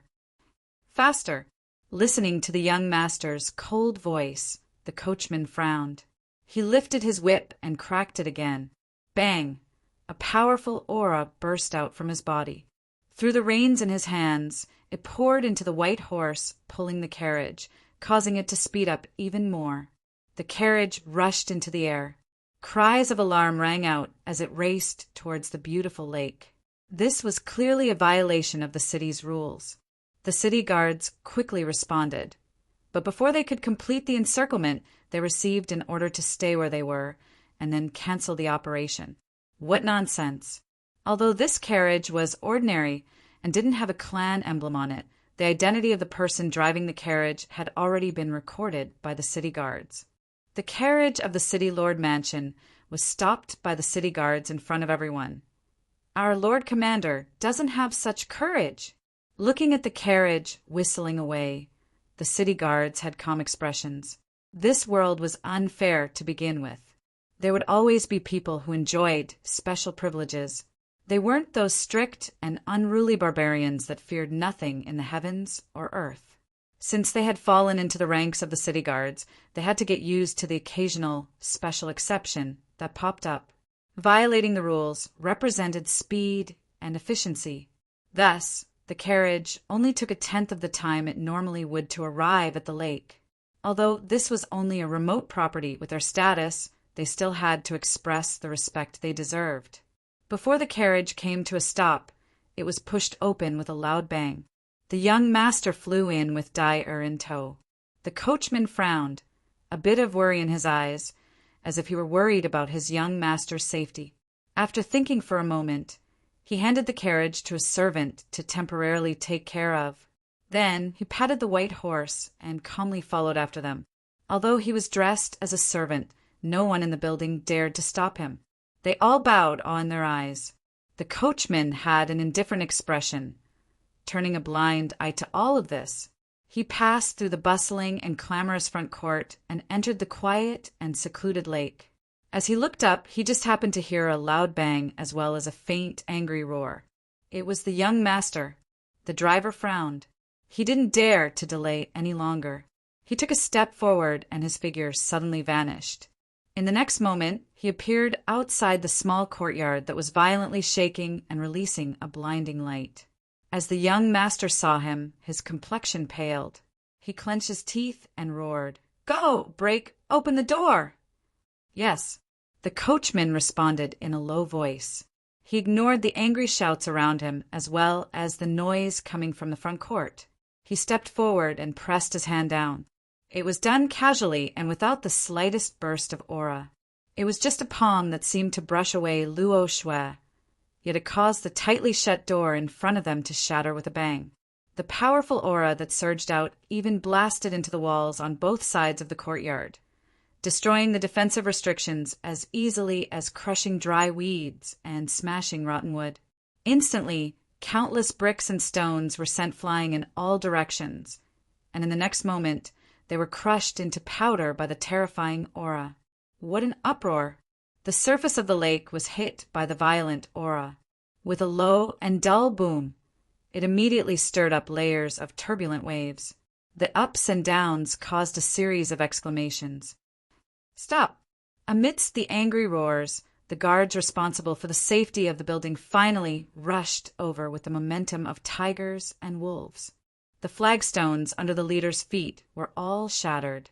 It could be seen that his cultivation was tyrannical and that he was angry at this moment. The branch had been operating in Sea-Watch City for many years. Tonight was the first time that such a wantonly invasion had occurred. Of course, this was his dereliction of duty. Thinking of the boss's strength and the rich income he received, the guard leader's eyes narrowed. He said coldly, "Take them all down. Kill anyone who dares to resist. This matter must be dealt with cleanly and beautifully."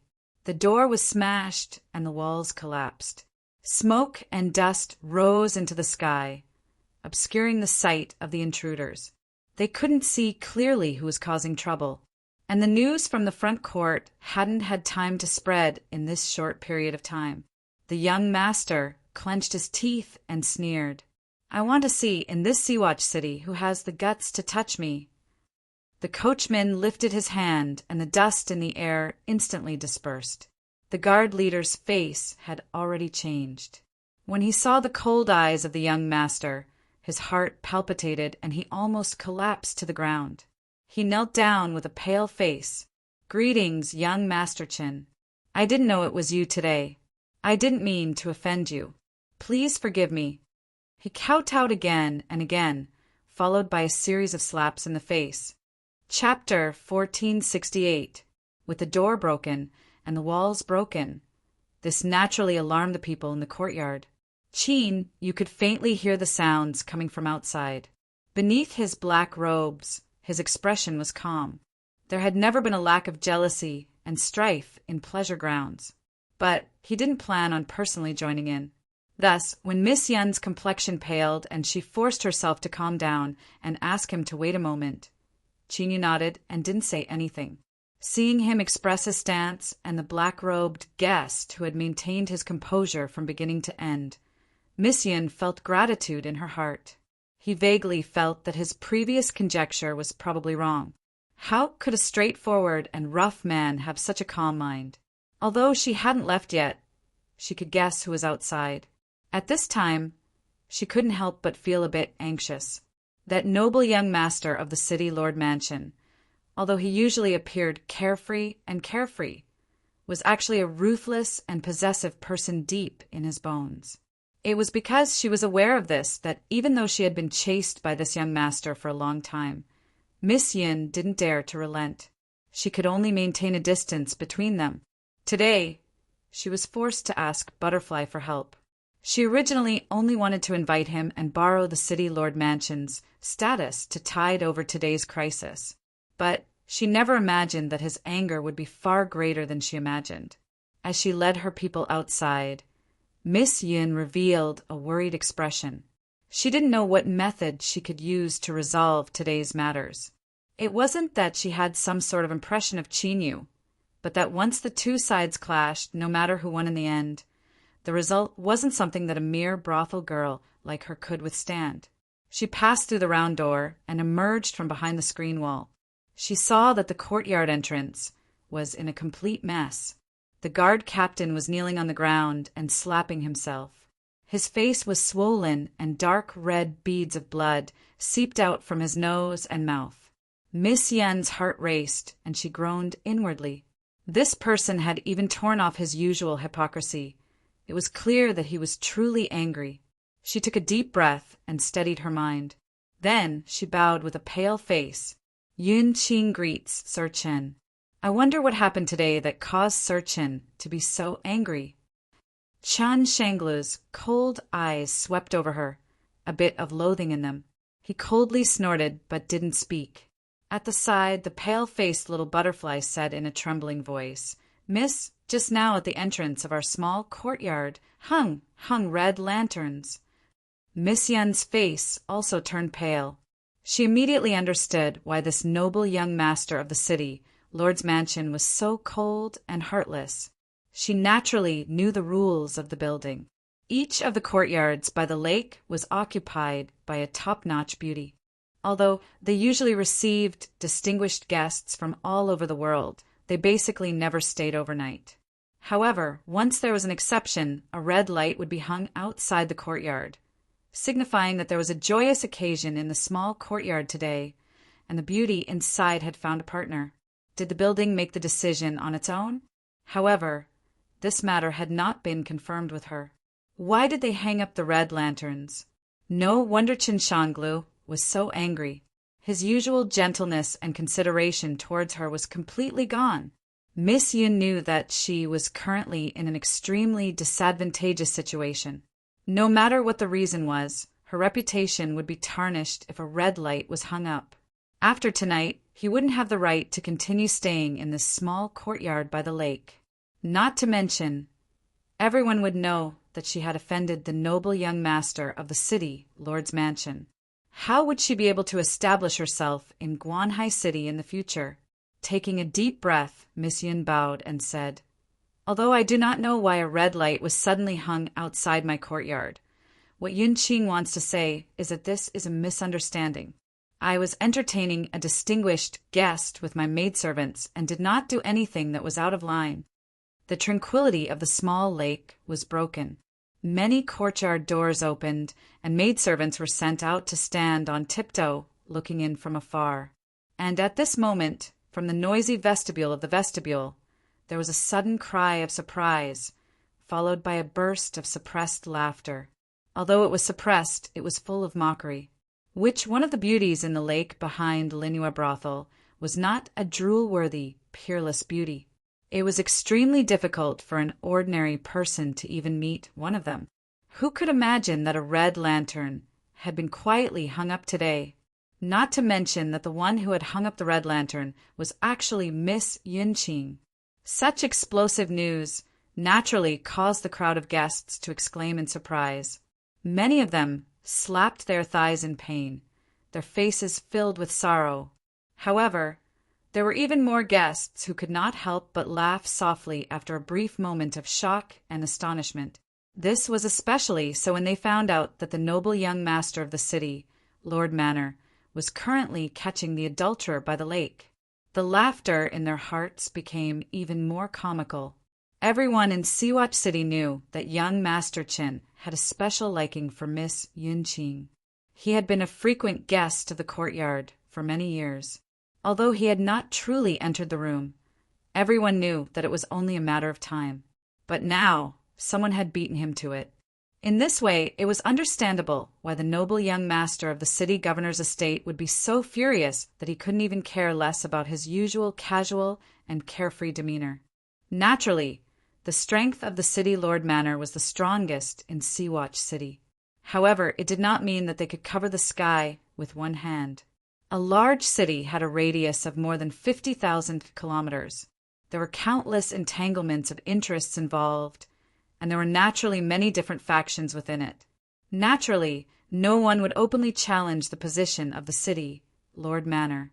After all, City Lord Qin was the trusted aide of the emperor. However, through today's incident, they could viciously mock this noble young master who was usually good at doing things, thereby damaging his reputation. The lunar descent brothel was extremely expensive. Unless one was a wealthy merchant or someone from a prestigious family, no one dared to enter. Thus, there were many people gathered here, under the influence of alcohol and the belief that the law did not punish the masses. Those who were usually angry with the city Lord Manor became bolder. Thus, there were waves of wanton mockery. The laughter was carried to the lake by the cool breeze. Chun Shanglu, who was already livid, clenched his fists tightly within his sleeves. His face was slightly twisted, revealing a hint of malevolence. Although he was an extremely intelligent young man, he had not experienced any setbacks. It was difficult for him to not show his emotions, and even more difficult for him to control his thoughts when he was angry. The laughter in the front yard and the indistinct gazes from all around the lake were like swallowing a red-hot soldering iron, burning his body and mind, followed by endless violence. Of course, the premise that Qin Shanglu dared to have such violent thoughts was that he believed that even if he poked a hole in the sky at the lunar descent brothel today, it would not cause any big trouble. Although he needed to show due respect to this business, he believed that the other party wouldn't disregard his father's attitude just because of a little bit of impudence after being humiliated. His eyes stared gloomily at Miss Yin. The coldness in his eyes made her face pale, as if she had fallen into an ice cave. Yun Qing, where is the person you chose? I would like to see what kind of person he is. Or does this person only dare to hide behind a woman and be a coward? Miss Yin heard the violence and bloodthirst in his words and said with a trembling voice, "Young Master Qin, Yun Qing can assure you that nothing has happened. All of this is just a misunderstanding." Gritting her teeth, she lowered her voice. "If you do not believe me, I am willing to let the nannies in your manor verify my identity to prove my innocence." Miss Xiao Dai naturally knew the humiliation that Miss had suffered. With a thud, she knelt down and grabbed a corner of Chun Shanglu's luxurious robe. "Young master, my Miss would never lie to you. Since she said it was a misunderstanding, there must be another reason. Please believe in my Miss." Chun Shanglu's eyes revealed a trace of hesitation as he looked at the pale Yun Qing. He knew the capabilities of the nannies in the manor. Since they dared to say such things, could it really be a misunderstanding? But very quickly, Chun Shanglu's eyes darkened again. The truth was no longer important now. Even if he ordered the nannies to verify that Yun Qing was still a virgin, so what? Everyone in the city would think that this was an excuse that Qin Shanglu had purposely given to cover up for himself. It would only invite more ridicule. Today, if they were not at the lakeside, there would still be some leeway. But since they were already here, their face had already been thrown to the ground and trampled on. They would even think of ways to attack the prestige of the city, Lord's Manor, through this matter. Although they were far away, did they really not hear the loudest people in the front courtyard? If they dared to do this, they must have a plan in mind. He had to pick up the face that had fallen to the ground with his own hands. Only then could he prevent the situation from worsening and prevent his father from being implicated. After all, this was a very critical moment. The day before yesterday, his father had submitted a secret memorial to the desolate emperor to defend himself. There must not be any more disturbances. Thinking of this, Chun Shanglu's eyes were filled with anger. If not for this little slut, he would have been drinking with a distinguished guest and would not have been humiliated like this. Scram! With a kick, Xiao Dai immediately vomited blood and fell to the ground. Although he did not hit her heavily, a kick filled with hatred was not something that this weak brothel maid could withstand. Yun Qing cried out in sorrow, "Xiao Dai!" She rushed over and hugged her in her arms. She looked up at Qin Shanglu. Although she was still suppressing her emotions, she could not help but reveal a trace of resentment in her sorrowful eyes. Although Chun Shanglu did not place Yun Qing in a very important position in his heart, he naturally felt some affection for her since they had been chasing each other for so many years. Otherwise, when he saw the red lantern, he would not have been so enraged and torn apart his pretense. Now that he sensed her eyes, his heart trembled and a bit of guilt rose up in him. But soon it turned into callousness. He knew that it was likely impossible for him to obtain this woman's affection. But that didn't matter. Even if he couldn't obtain her heart, there would always be a way to obtain her body. Moreover, there were countless beautiful women in this world who knew how to appreciate others. Thinking of this, Chun Shanglu's eyes turned even colder. He sneered. It seems that Miss Yun Qing likes this person? You would rather have your maid suffer than have him step forward. He waved his hand and said, Go and invite the person inside to come out. Give him a chance to reveal his identity.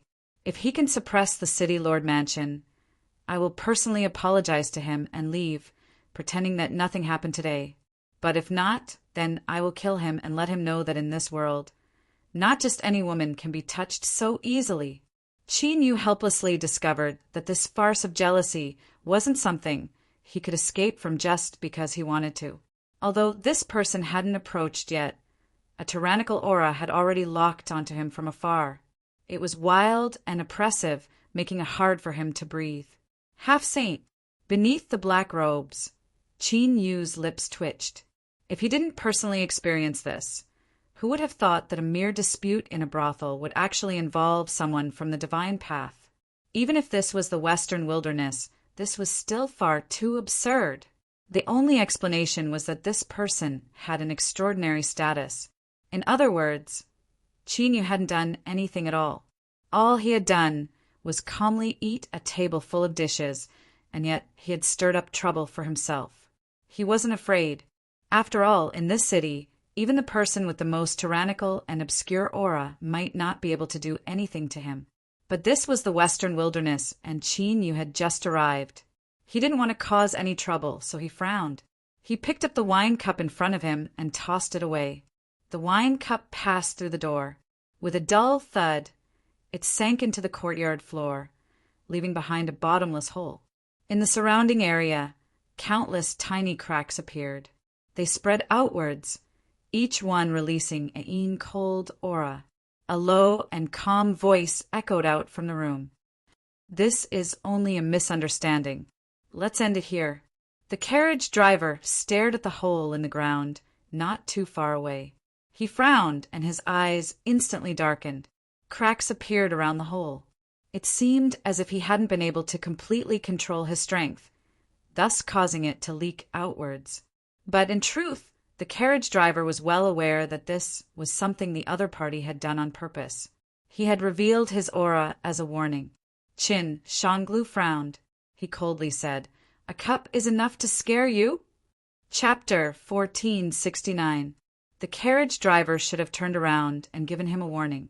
After all, a true saint-level powerhouse was someone that even the city lord mansion had to give a certain amount of respect. But for some unknown reason, he was only silent for a moment before he continued walking towards the room, the chill in his eyes even thicker. Beneath the black robes, Qin Yu frowned. He was sure that the other party had felt the warning he had given by throwing out the cup. But even so, the other party didn't seem to have any intention of giving up. This inevitably caused Qin Yu to doubt true saint by Yu's words. Could it be that a true saint-level cultivator wasn't anything special in the Western Desolate? Otherwise, how could he have lost so much face? Thinking back to what he had just heard, Qin Yu's frown deepened. He faintly felt that something was wrong. Could it be that this matter of jealousy in a brothel wasn't as simple as it seemed on the surface? Bang! The door to the room shattered and exploded. Wild strength swept out, wrapping around countless fragments of different sizes and sweeping out at an astonishing speed. This was the other party's probing attack, but it also exposed his hidden secret. This person had concealed his cultivation. Above a half-saint was naturally a true saint. Moreover, this was a powerful and ruthless individual that excelled in close combat. Beneath the black robes, a cold light bloomed in Qin Yu's eyes. He could basically confirm that there was a hidden story behind today's events. For a solemn, true saint powerhouse to hide his aura and interfere in a matter of jealousy in a brothel was already extremely comical. But now his aura was overflowing with killing intent. It was clear he had cruel thoughts in mind. Was he targeting true Saint Baiyu? This was Qin Yu's first thought. After all, it was clear that this other party had a certain status in the Western Desolate. As for those in a high position, although they could enjoy limitless glory, they would inevitably provoke powerful enemies from all sides because of their conflicts of interest. Qin, you had just entered the desolate region. Besides this storm, he had never come into contact with anyone else, so he naturally didn't have any enmity with them. Since there was a hidden story behind this, it could only be caused by true Saint Baiyu. This judgment left Qin Yu depressed. Although he had obtained some information from true Saint Baitu, it was relatively simple and wasn't worth the price he was paying today. But no matter what he thought, the other party had already arrived in front of him. Whether it was worth it or not, he could only temporarily receive it. After that, she would ask him for compensation. She couldn't just become this fellow's shield for no reason. He raised his hand and slapped the table. Boom! A terrifying power erupted, and the table instantly collapsed. Everything rushed out of the door.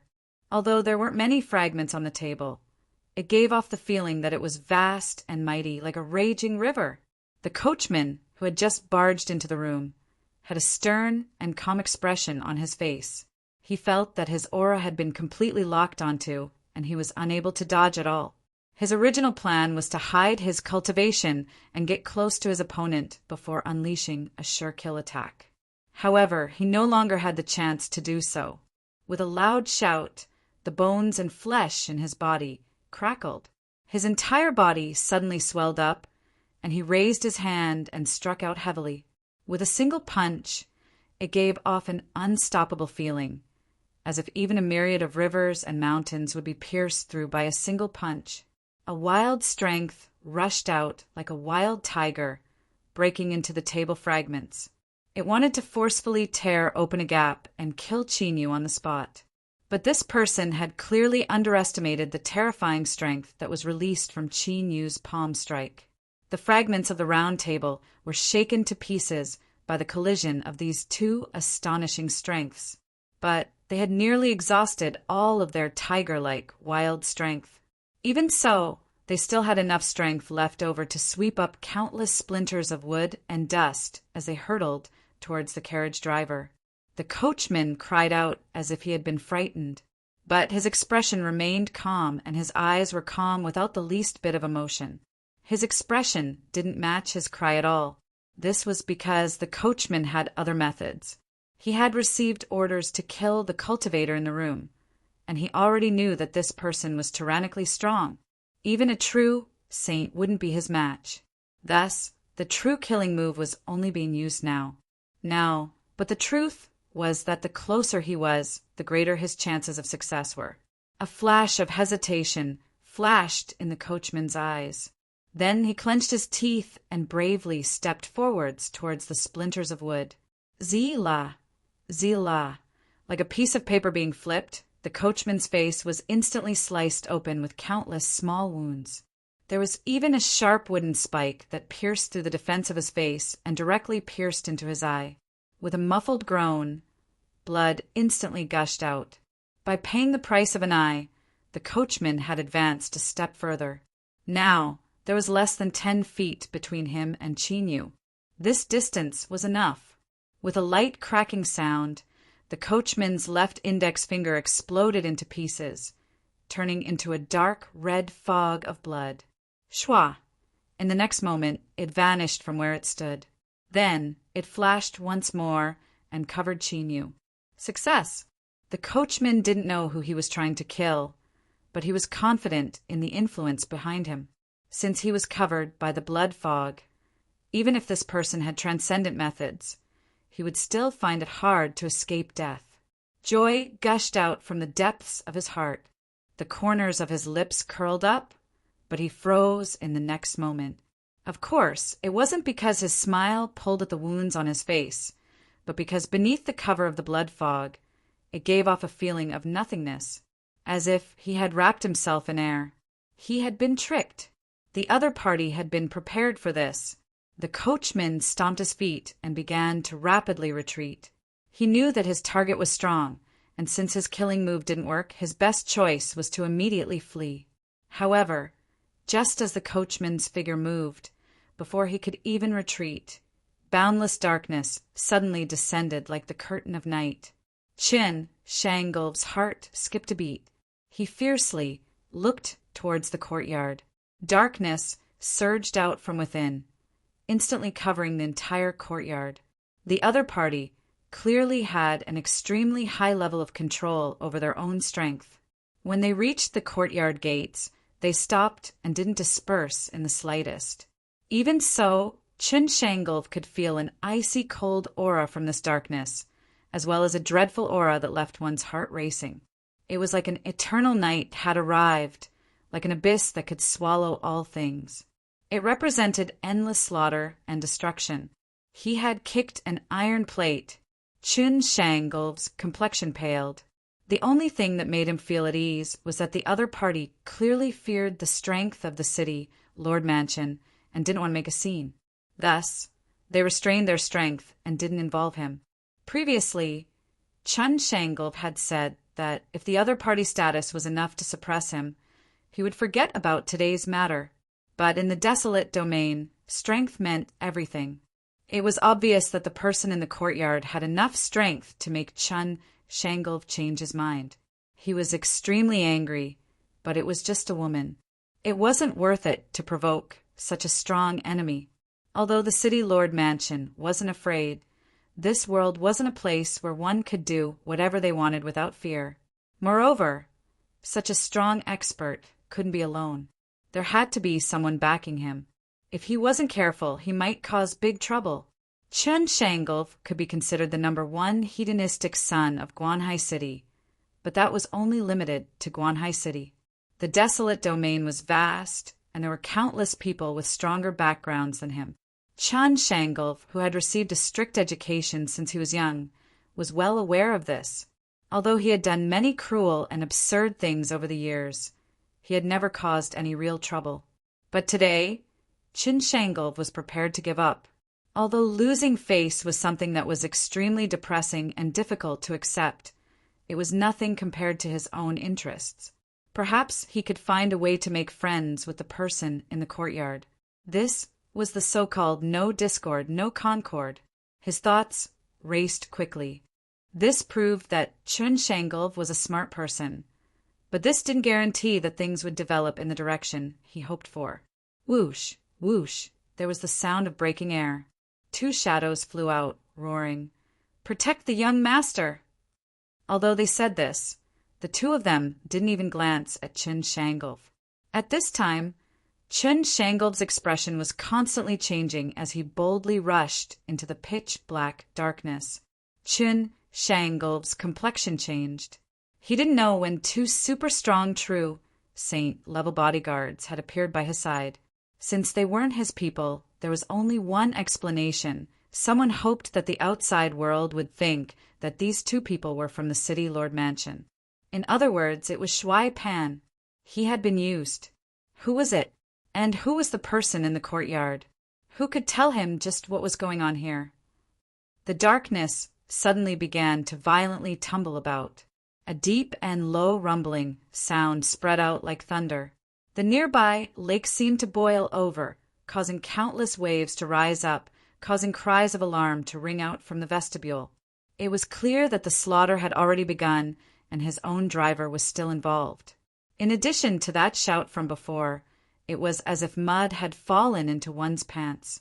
Even if one had 18 mouths, it would be hard to explain. Chin Shangolv's complexion paled. He roared out, "Where are the city guards?" His eyes were cold and gloomy as he stubbornly stared at the darkness that covered the courtyard.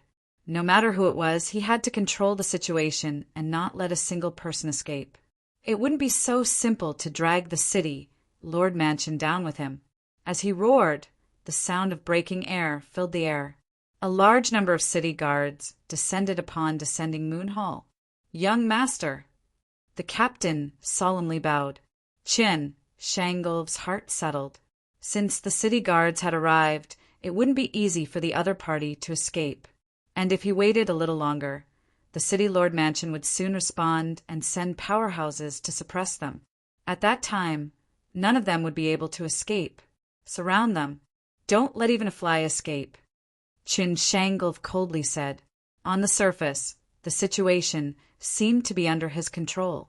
but for some reason he felt uneasy.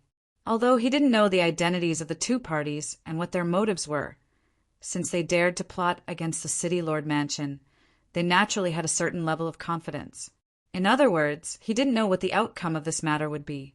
Thinking of this, Chun Shangol's heart became even more gloomy. He glanced at the pale and shaken Yun Qing from the corner of his eye.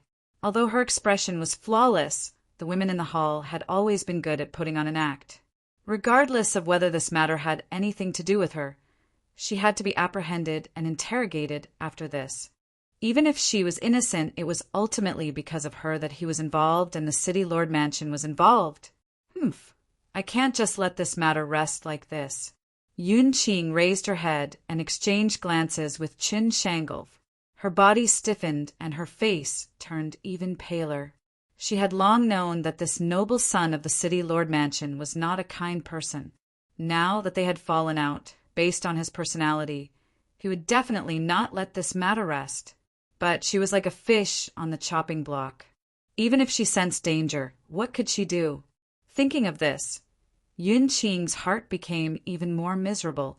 She hugged Dai tightly, tears rolling down her cheeks.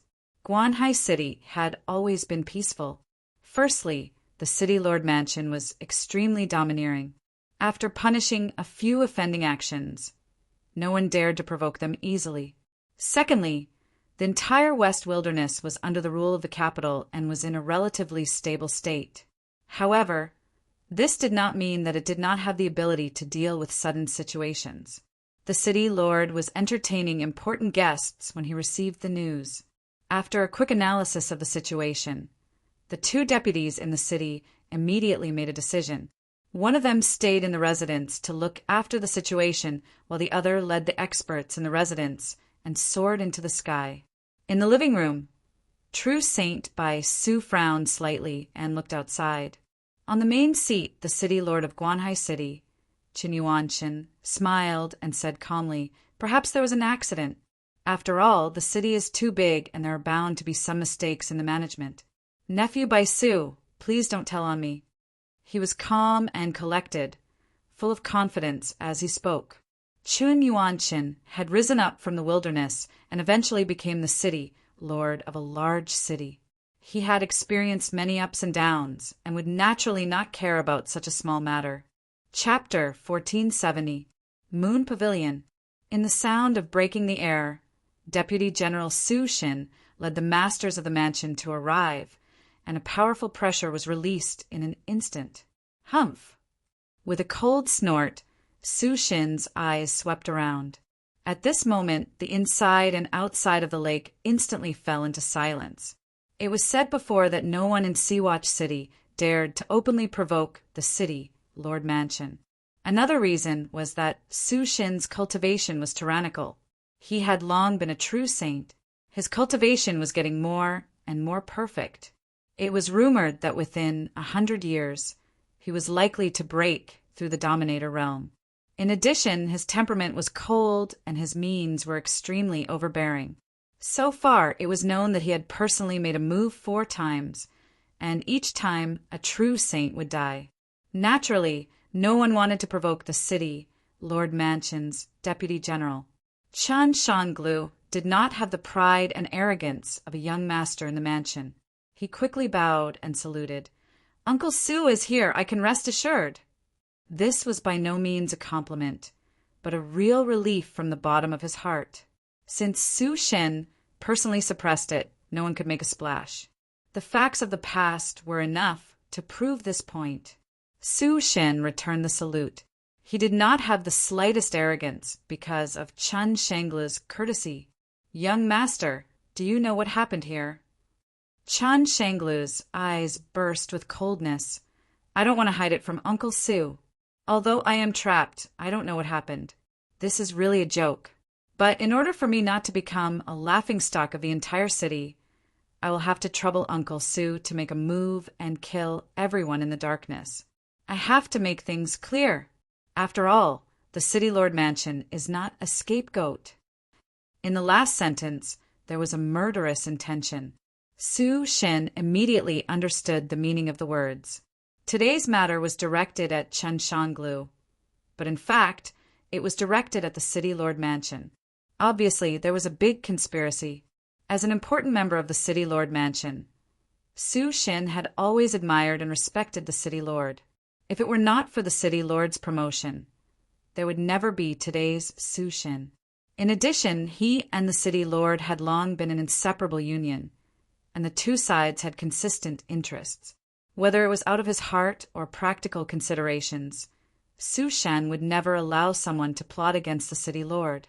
Su Shin narrowed his eyes and waved coldly, "Surround!" Behind him, many experts from the City Lord's mansion spread out and sealed off the darkness that covered the courtyard. Like Chen Shanglu, Deputy General Su Shin also thought of the storm that the City Lord residents had just experienced not long ago.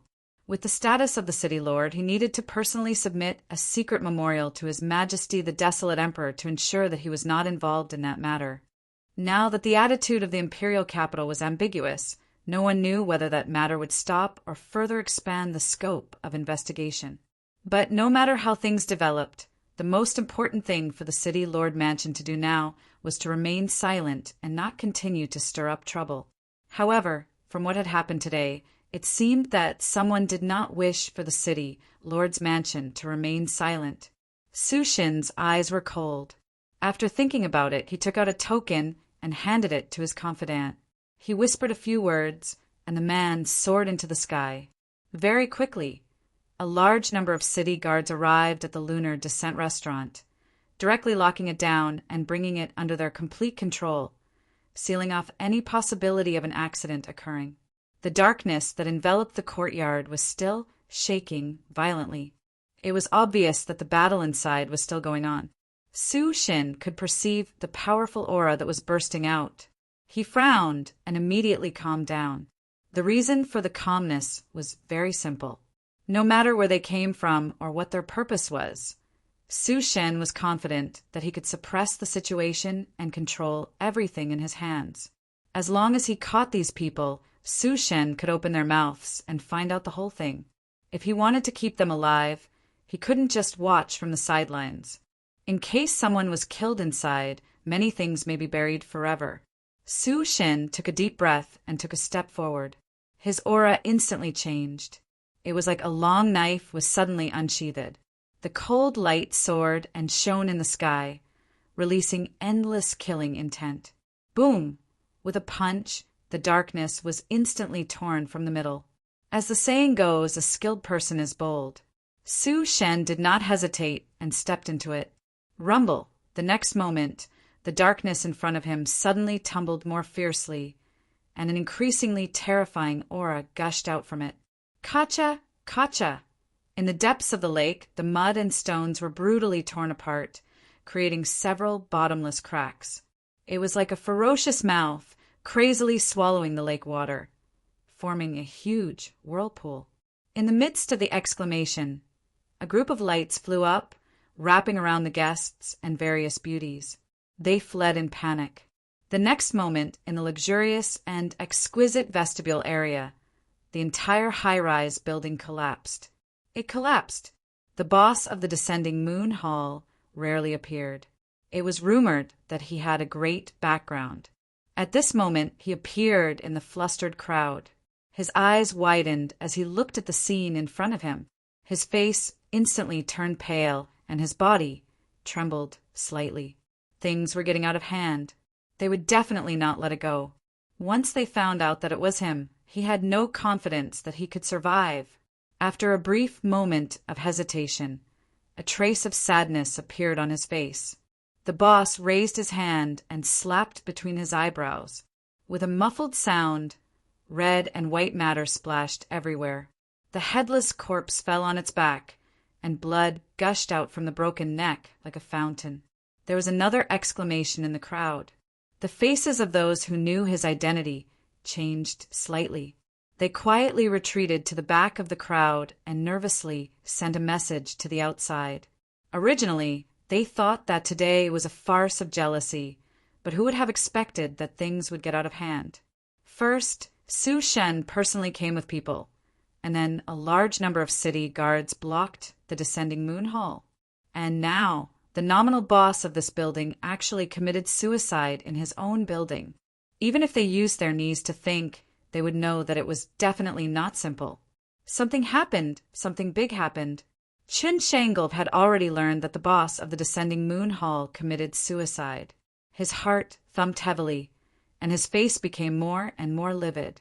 But now he couldn't care about this for the time being, because Su Shen had been fighting in the darkness for a long time, but he had not suppressed the strong enemy. At this time, the darkness surged violently, like an inflated and squirming stomach, giving people an extremely terrifying and strange feeling.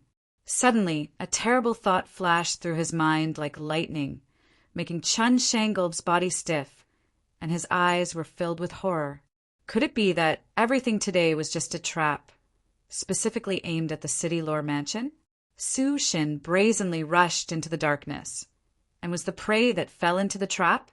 Qin Shangolv opened his mouth and was about to roar and summon the city guards to attack. But at this time there was a sudden cough in his ears, and then an icy cold hand directly grabbed his neck. "Tell them to stop and don't move." Qin Shangolv glanced at the black-robed figure. He didn't know the identity of the person who came, but he felt a chill on his neck and the hairs on his back suddenly stood up. And at this moment, the city guards in front of Qin Shangolv discovered the sudden appearance of the black-robed person. They all roared in anger. "Let go of the young master." Qin Yu coughed a few more times, and under the black robe, there was a flash of amazement in his eyes. He thought that this person was worthy of being a powerhouse of the desolate region. His methods were truly terrifying and amazing. With his cultivation, he almost suffered a great loss.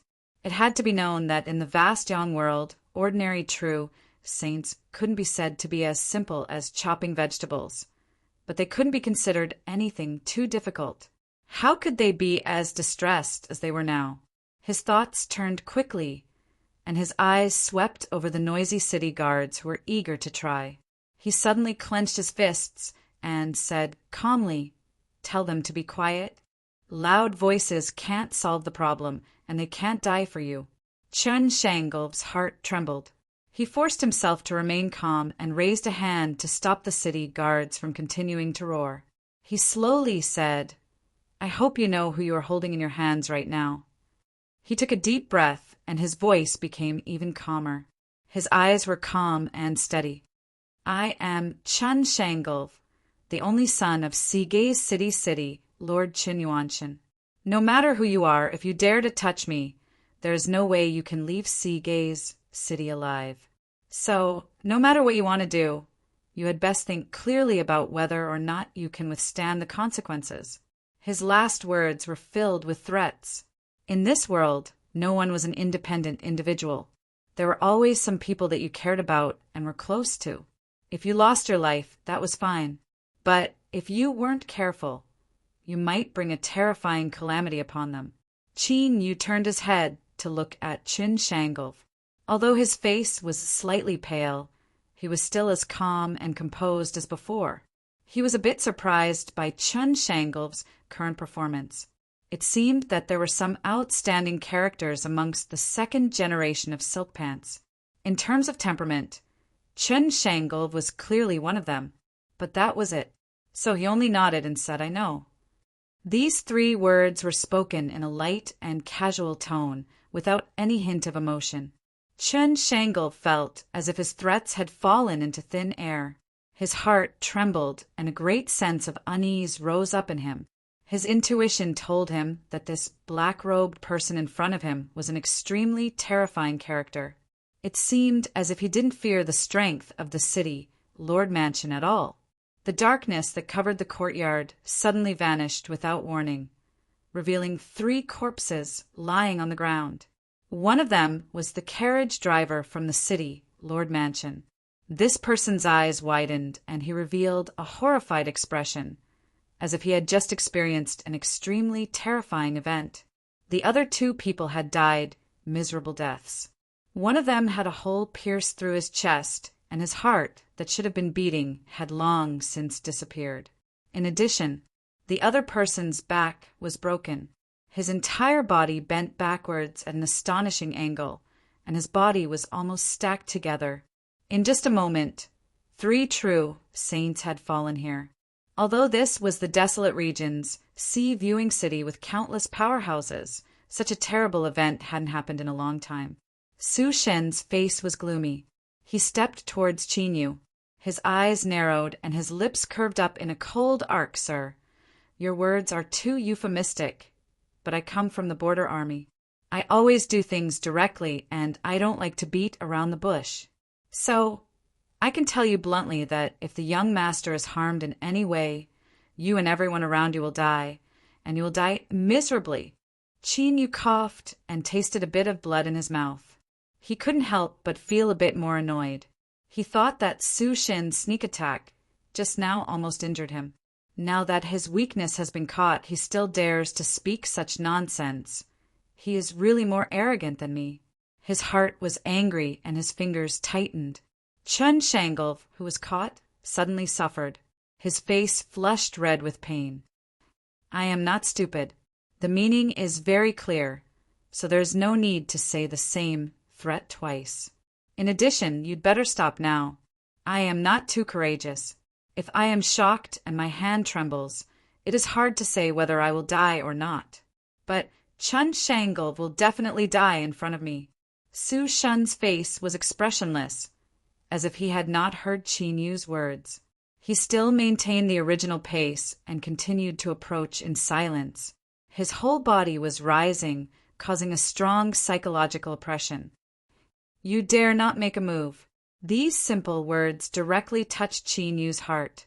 Although he teamed up with Su Shen and killed the previous 3 true saints, he knew in his heart that the city lord's mansion was likely to be used by others, trying to muddy the water, or there were other purposes.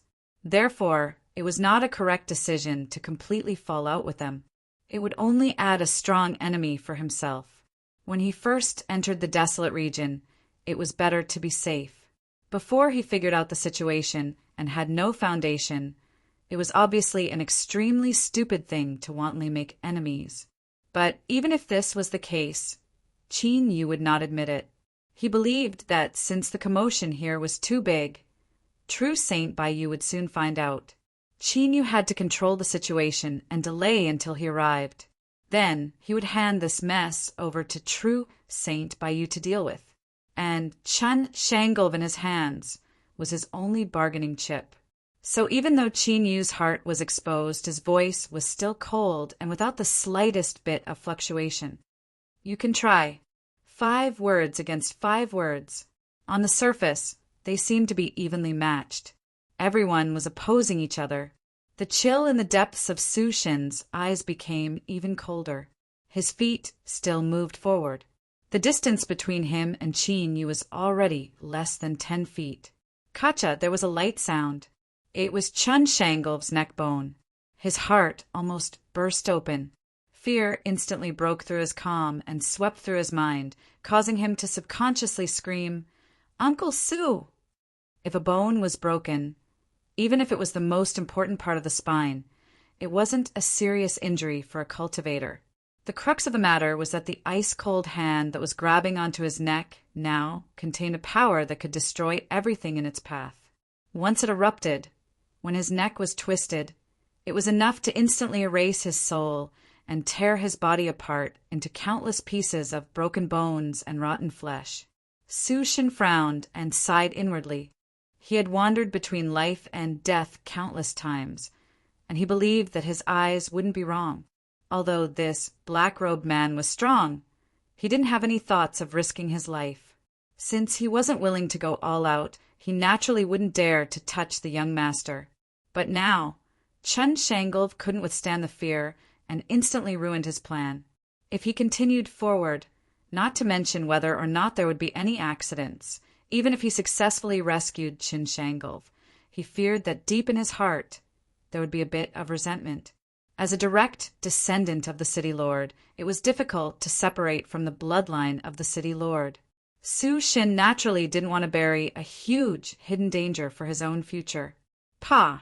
With another step, Su Shin stopped and stared at the pair of faintly discernible eyes under the black robe. "Let go of the young master. I will give you a chance to explain." "Qin, you thought I'm not a 3-year-old child. Do you really think that just a few words can make me believe you?" He shook his head and lightly said, "This is not something you are qualified to decide." There was no deeper meaning in his words. He just wanted to delay for time and wait for true Saint Baiyu to return. This matter was caused by him, so he naturally had to resolve it. But it was obvious that Su Shin didn't think so. His eyebrows furrowed even tighter, and his eyes were filled with killing intent.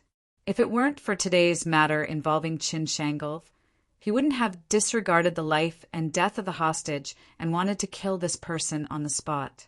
Taking a deep breath, Su Shin was silent for several breaths of time. Then he coldly said, "Send a message to the mansion." Chapter 1471. Qin Shanglu was not only Qin Yuanqin's son, but also his only son. Although the two seemed to be the same, the meaning was completely different. As a man who had started his family in the wilderness, Qin Yuanqin had wandered around in his early years and risked his life in the border army. He had made great contributions, which was why he was chosen by the desolate emperor and had the respect and status he had today. This also led to Qin Yuanqin not getting close to women in his early years. His only son, Qin Shanglu, was also an accident. When he became powerful and his cultivation reached the true sage level, although he had many wives and concubines, it was not easy for him to have another child. As time passed, Qin Yuanqin only had one son, Qin Shanglu. In such a situation, the accident became a real treasure. And now, Qin Yuanqin's only son, the one he had high hopes for, had been kidnapped by an unknown criminal. Hearing his subordinates report, the fingers of the city lord trembled and some wine spilled out of his cup. He wiped it off calmly and said, "I understand. You may leave." He raised his cup and drank. Ever since true sage Baiyu entered the city lord residence, he had been suppressed by Qin Yuanqin's aura and felt very uncomfortable. At this moment, seeing Qin Yuanqin spilling the wine out of fear, she felt a bit delighted. Of course, she couldn't reveal even the slightest bit of this emotion. Moreover, she was extremely curious as to what had happened to actually make Qin Yuanqin, who never showed his emotions on the outside, lose his composure like this. Of course, if Qin Yuanqin didn't say anything, true sage Baiyu definitely wouldn't take the initiative to ask. He smiled as he drank his wine and continued the previous topic without any change in expression. After a few more vague exchanges about the situation in the imperial capital, Qin Yuanqin sighed. True Saint Baiyu immediately shut his mouth and smiled calmly. On the opposite side, Qin Yuanqin put down his wine cup with a light paw sound. His eyes revealed a bit of self-deprecation and helplessness. "Nephew Baisu, Shang Lve has caused some trouble for a moment. I'm afraid this old man will have to excuse himself for the time being. I'll go over and take a look, lest I ruin your family's business if things get out of hand." True sage, Baisu's heart skipped a beat, but he forced himself not to reveal a strange expression. "Oh, which business is Uncle Qin talking about?" "Lunar Pavilion." Qin Yuanqin chuckled. "Young people are so ridiculous. I don't know when they'll be able to restrain themselves." After all, he was his only son. For him to be able to maintain his composure at this moment, his self-restraint was already on point. How could he not be anxious? After saying this, Qin Yuanqin got up and walked out. True sage Baitu stood up and said, "Uncle Chen, I'll go with you. I want to see who dares to go against Brother Shang Lve." Qin Yuanqin only thought that he was expressing his attitude. After all, Qin Shanglu had met with an accident in the Lunar Inn. Since he was alarmed, it meant that the matter was not simple. With a thought, he smiled and nodded. "Then, nephew, please come with me." The city lord had arrived. The crowd, who had already been shocked by the sudden change in the descending moon pavilion, could not help but stare even wider. It was to the extent that they were worried that if this continued, they would jump out with a paw sound and smash to the ground. No matter what, this matter wouldn't end so easily for the city lord to show himself. They were shocked and fearful. But at this time they could not help but feel excited. Just who was it that dared to openly provoke the city lord's manor? Although the future of the city lord's manor seemed uncertain because of the storm caused by that matter, everyone knew that the city lord was His Majesty's trusted aide. As long as His Majesty's trust remained, no matter how big the storm was, it would be impossible to shake the ship that was the city lord's manor. Su Shin bowed. This subordinate is incompetent and has caused the young master to fall into a trap. I ask the city lord to punish me. Behind him, the city guards that had sealed off the descending moon pavilion all knelt on the ground. We greet the city lord. Their voices billowed and their killing intent soared to the heavens at this moment. The city lord's power and status were fully displayed. In the vestibule and by the lake, those who were waiting for the situation to change, their eyes were suddenly filled with fear. Apprehension. Chun Yuan-shin. There was no need for more. Just this name alone was enough to make it hard for half the people in the city to breathe. This was the status and influence that Chen Yuanshin had gradually established through his many years of managing Seawatch City. Qin Yu immediately felt how terrifying this power was.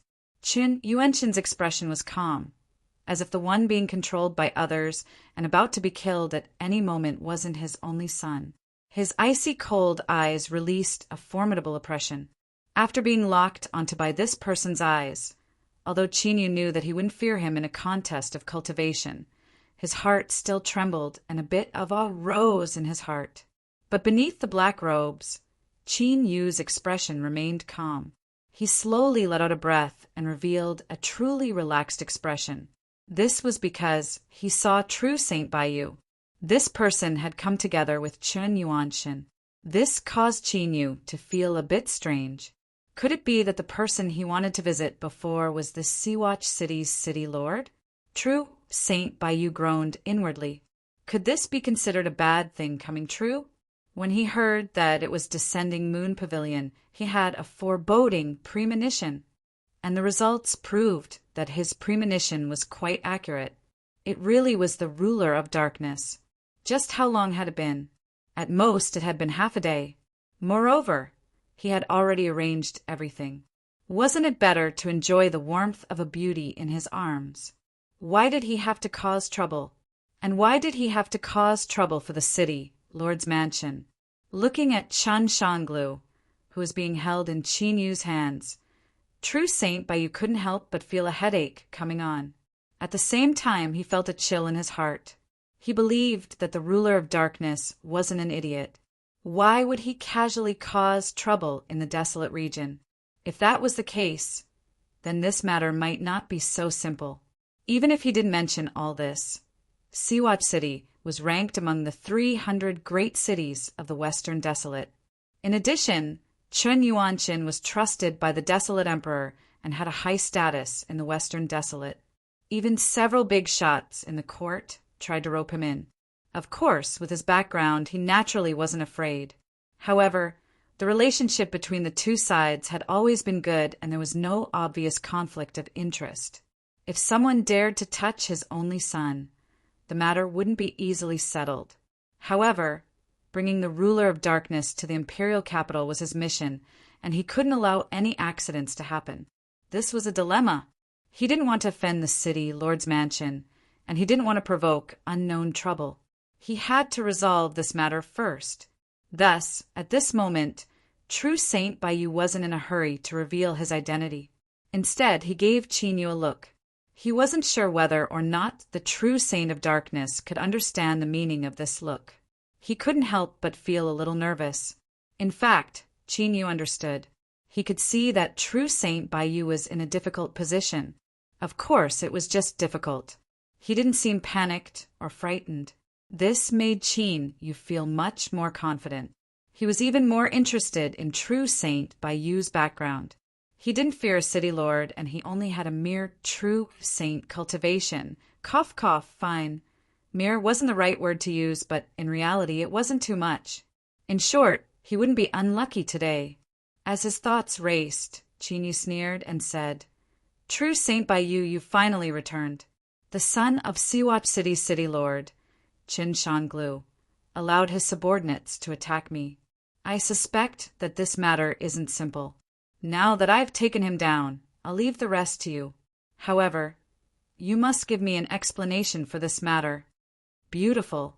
When True Saint Baiyu heard Chinyu call out his identity, he bitterly smiled in his heart.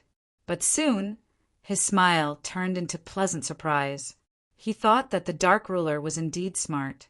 In just a few words, he had managed to use the word reason. Moreover, his words also reminded him that since he dared to say this, he must have the confidence that he could pin down Qin Shanglu for injuring someone and not give him the slightest chance to evade.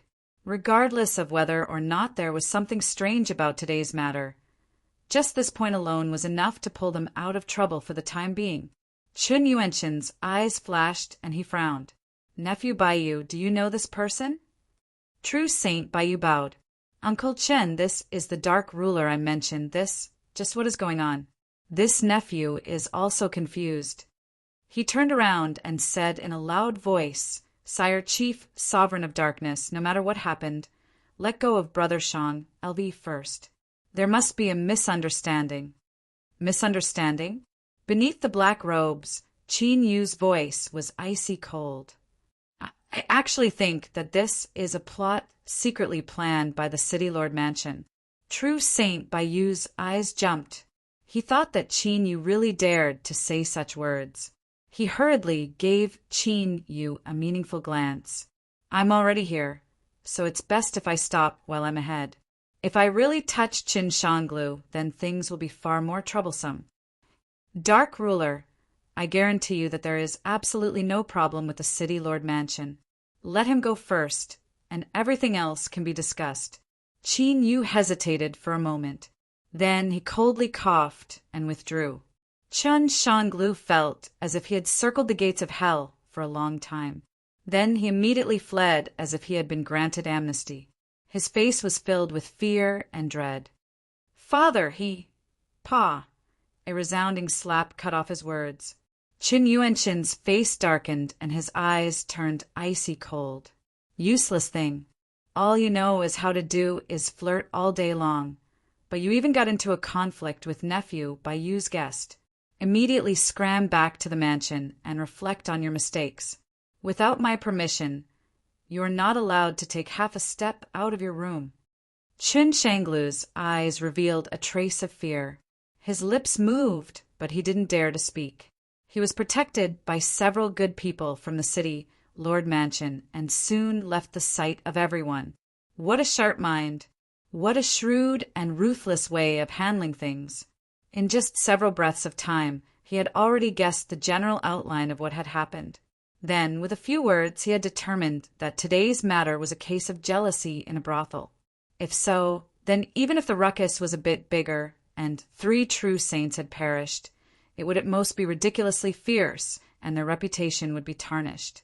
He didn't give anyone a chance to stir up a storm over this matter.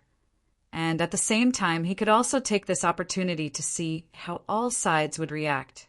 If someone wasn't willing to accept this conclusion, then it must have something to do with today's events. True Saint Baiyu secretly admired. He smiled and said, "Dark Ruler, let me introduce you. This is City Lord Qin Yuanqin of Sea Viewing City.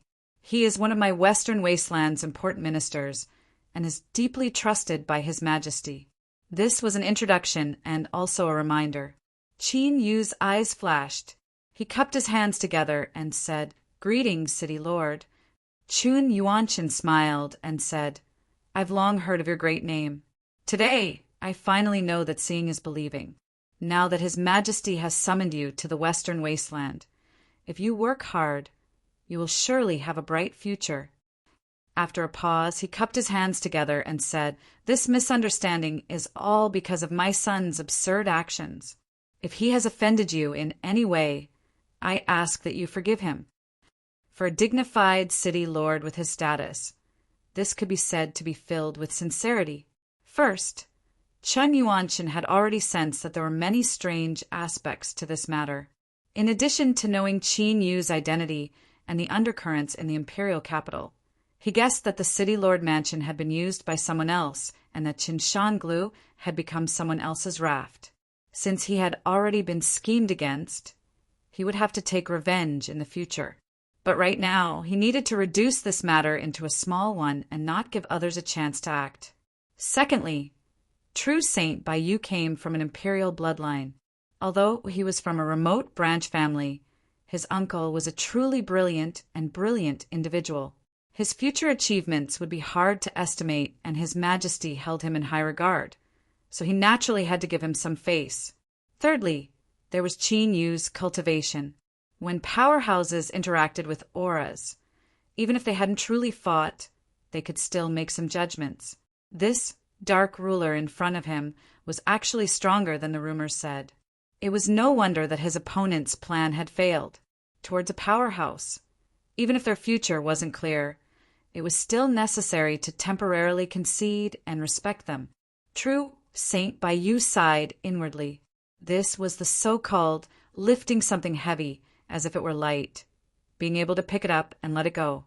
This was precisely what Qin Yuanshan was displaying right now. He didn't boast about his status, he didn't care about his face. Indeed, if his uncle thought highly of him, he naturally had his reasons. Ha ha ha! Dark ruler! Uncle Chen's sincere apology should be enough for you to wipe away the discontent in your heart. How about we let this matter rest? Qin Yu let out a long breath. In his opinion, this was the best result, so he immediately nodded in agreement. But as he swept his eyes over True Saint Baiyu's bright and smiling face, he couldn't help but sneer inwardly, a bit of anger in his heart. He wasn't going to be a free shield for you. Since I broke this trap for you today, you should at least give me an explanation. Chapter 1472. A strong start, but a weak finish. This was probably the most appropriate description of the conflict at Descending Moon Hall. The audience that had been waiting to watch a good show was greatly disappointed. Of course, although they were disappointed, they didn't dare to reveal any emotions. One didn't need to be a genius to know that the entire city, Lord Mansion, was suppressing a fire. No one wanted to jump out and be the dead bird that had its head smashed in. After agreeing to be more intimate some other day, Chen Yuanshan smiled and cupped his hands together before leaving. Qin Yu looked at Qin Yuanshan's departing back and felt a sense of unease surge within him. There seemed to be something hidden in the city lord's smile. As the city lord mansion's side left, the city guards also left. Soon, besides the messy scene, Descending Moon Hall was restored to tranquility. The losses were certainly not small, but True Saint Baiyu didn't care. Not to mention how rich he was. The city lord mansion wouldn't make him pay for this. There would always be compensation afterwards. The most important thing right now was to figure out just what had happened. After waving away the panic-stricken temporary manager of Descending Moon Hall, True Saint Baiyu pulled Qin Yu into a relatively intact courtyard. As for where the girls in the courtyard would go, that wasn't within his scope of consideration. Ruler of Darkness, tell me everything that happened today. There cannot be any omissions. Looking at True Saint Baiyu across from him, Qin Yu sneered inwardly. He thought that this fellow wasn't an idiot. If True Saint Baiyu dared to attack him, then he must have made some preparations. Things might not end here. The sooner he found out, the better. Without hiding anything, Qin Yu calmly recounted what had happened from beginning to end. True Saint Baiyu's expression became increasingly solemn. His eyebrows furrowed and his face darkened. He looked at True Saint Baiyu, looked at Qin Yu, looked at him again, and there was no response. Qin Yu sneered inwardly. He had spent a great deal of effort and taken a great risk to help True Saint Baiyu block this matter. Did True Saint Baiyu want to deny it? He lightly coughed and said, True Saint Baiyu, don't you think you should give me an explanation for today's matter? Thoughts of extorting others, fine. Qin Yu had to admit that he did have them. After World Zero, He had become somewhat addicted to them. But now was different from the past. Qin Yu's thoughts leapt up a few times before he suppressed them. But at the very least, he could use this favor to exchange for some useful information from True Saint Baiyu. As long as this fellow was prepared to continue being on good terms with him, he wouldn't refuse Qin Yu's proposal. Qin Yu was calm and unperturbed. He had already prepared himself to deal with true sage Baiyu. No matter what he said, even if he had a glib tongue, he had to come up with something solid to smooth out this matter. Free shield? That's impossible. He, Qin, did not open a charity hall. But soon, Qin Yu discovered that True Saint Baiyu had a strange expression on his face. He looked at Qin Yu as if he wanted to say something, but stopped himself. This left Qin Yu puzzled. What sort of rules were these? It was completely different from what he had imagined. Calm down and don't panic. I want to see what kind of tricks this True Saint Baiyu can play.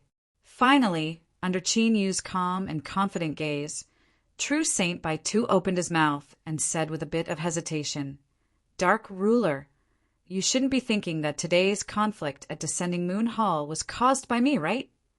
Qin Yu was so angry he nearly laughed. What sort of nonsense was this? If it wasn't because of you, could it be because of me? That's impossible to frame. The two of us entered the Western Desolate together, and how long has it been since then? Could it be that I was wandering around somewhere else and ended up forming a grudge with someone? Qin Yu coldly sneered and didn't respond, but his meaning was clear. True Saint Baiyu had a wonderful expression. There was anger and there was anger, but he didn't know whether to laugh or cry. He took a deep breath and waved his hand. At first I was thinking about where I should start and give you some reminders. But now it seems I can't delay any longer. I have to let you know just what sort of situation you are in right now. He reached out a hand and pointed at Qin Yu. Dark Ruler, please listen well. Today's matter was directed at you. This is absolutely true. So, the reason why my family's building has become like this is all thanks to you, of course.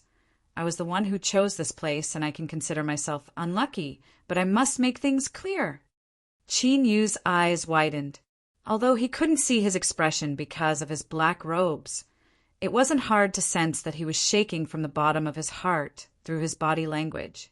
Although this was only True Saint Baiyu's side of the story, Qin Yu had a bad premonition as he looked at his expression and demeanor. He was clearly the one who had been implicated by True Saint Baiyu and suffered an undeserved calamity. So how did he suddenly become the protagonist of this story? True Saint Baiyu coldly sneered. Do you think that since you just entered the desolate region and haven't provoked any enemies, no one will come looking for you?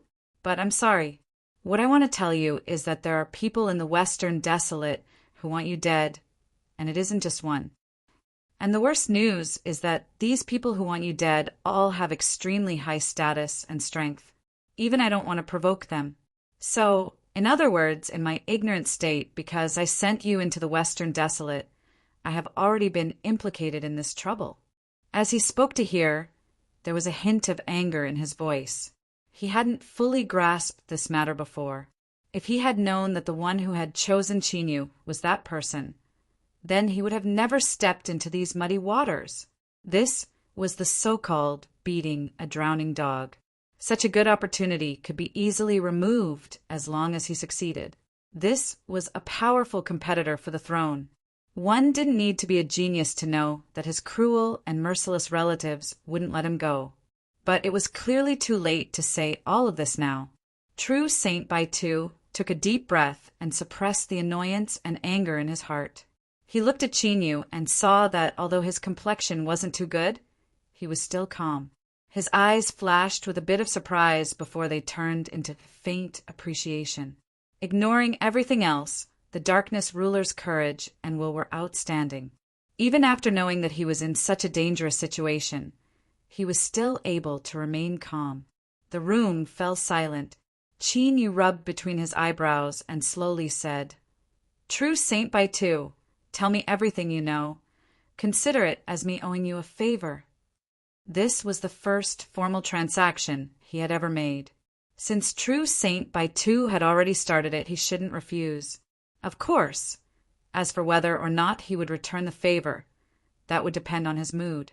After all, this person was fake and the real darkness ruler had already died without a trace. If he wasn't satisfied, then he could look for someone else. True Saint Baitu revealed a solemn expression. Good.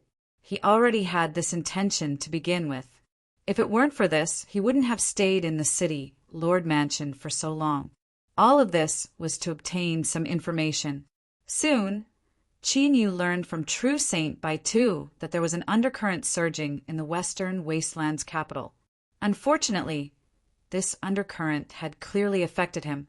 The conflict in Descending Moon Hall seemed to have erupted suddenly, but it was actually a trap that had been laid down long ago, just waiting for him to jump into it.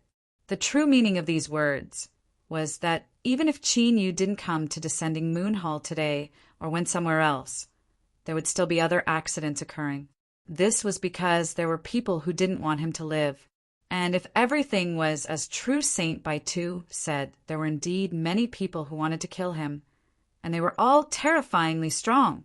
Qin Yu took a deep breath and slowly said, Li Yizhou. As he was having a headache, he also felt his teeth hurt. He never imagined that all of this originated from someone else who had been miserably schemed against by him. Could this be the so-called cycle of cause and effect retribution? The brief summary was as follows. Western Wasteland's Sixth Highness Li Yizhou obtained the favor of the previous desolate sovereign. Thus he arrived in the broken world and obtained the chance to control the ever-burning flame. He tried to use this to seize the ruler's lucky chance hidden within the world Zeroth. There was no need to elaborate on what happened after that. In short, Sixth Highness Li Yizhou suffered a crushing defeat. After a series of twists and turns, he fled back to the Western Wasteland, where he fell into the dust and into the yellow mud. In normal circumstances, Li Yizhou's mistakes should have been enough for him to be thrown into the abyss without a chance to rise again. But it was unknown what method this Sixth Highness used. But he managed to convince the previous desolate sovereign to speak up once more, giving him a chance to live. As for the specifics, True Saint Baitu didn't elaborate. It was unknown whether it was because he had some misgivings or because he didn't understand much. Thus, the Dark Sovereign within the broken world was summoned and allowed to enter the Western Wasteland, becoming Li Yizhou's last hope. But many people hoped that Li Yizhou would fall and never have a chance to rise again. And the method to achieve this goal was simple, to kill the Dark Sovereign. Thus, our high-class trash student Qin Yu was innocently implicated. He had clearly just stepped into the desolate region, but he was already surrounded by countless icy cold eyes that wished to tear him to pieces. It was unknown who the enemies were, but a simple count could tell that there were several of the most famous princes and princesses of the current desolate sovereign, as well as their supporters. According to True Saint Baitu's words, the big shots of the court wouldn't take their positions ahead of time, so the situation shouldn't be too terrifying. But no one could guarantee that these big shots weren't secretly plotting against each other.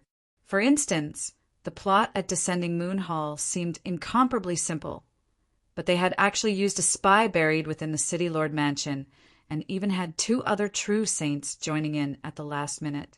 All of this had been carried out in secret without alarming the City Lord Mansion in the least.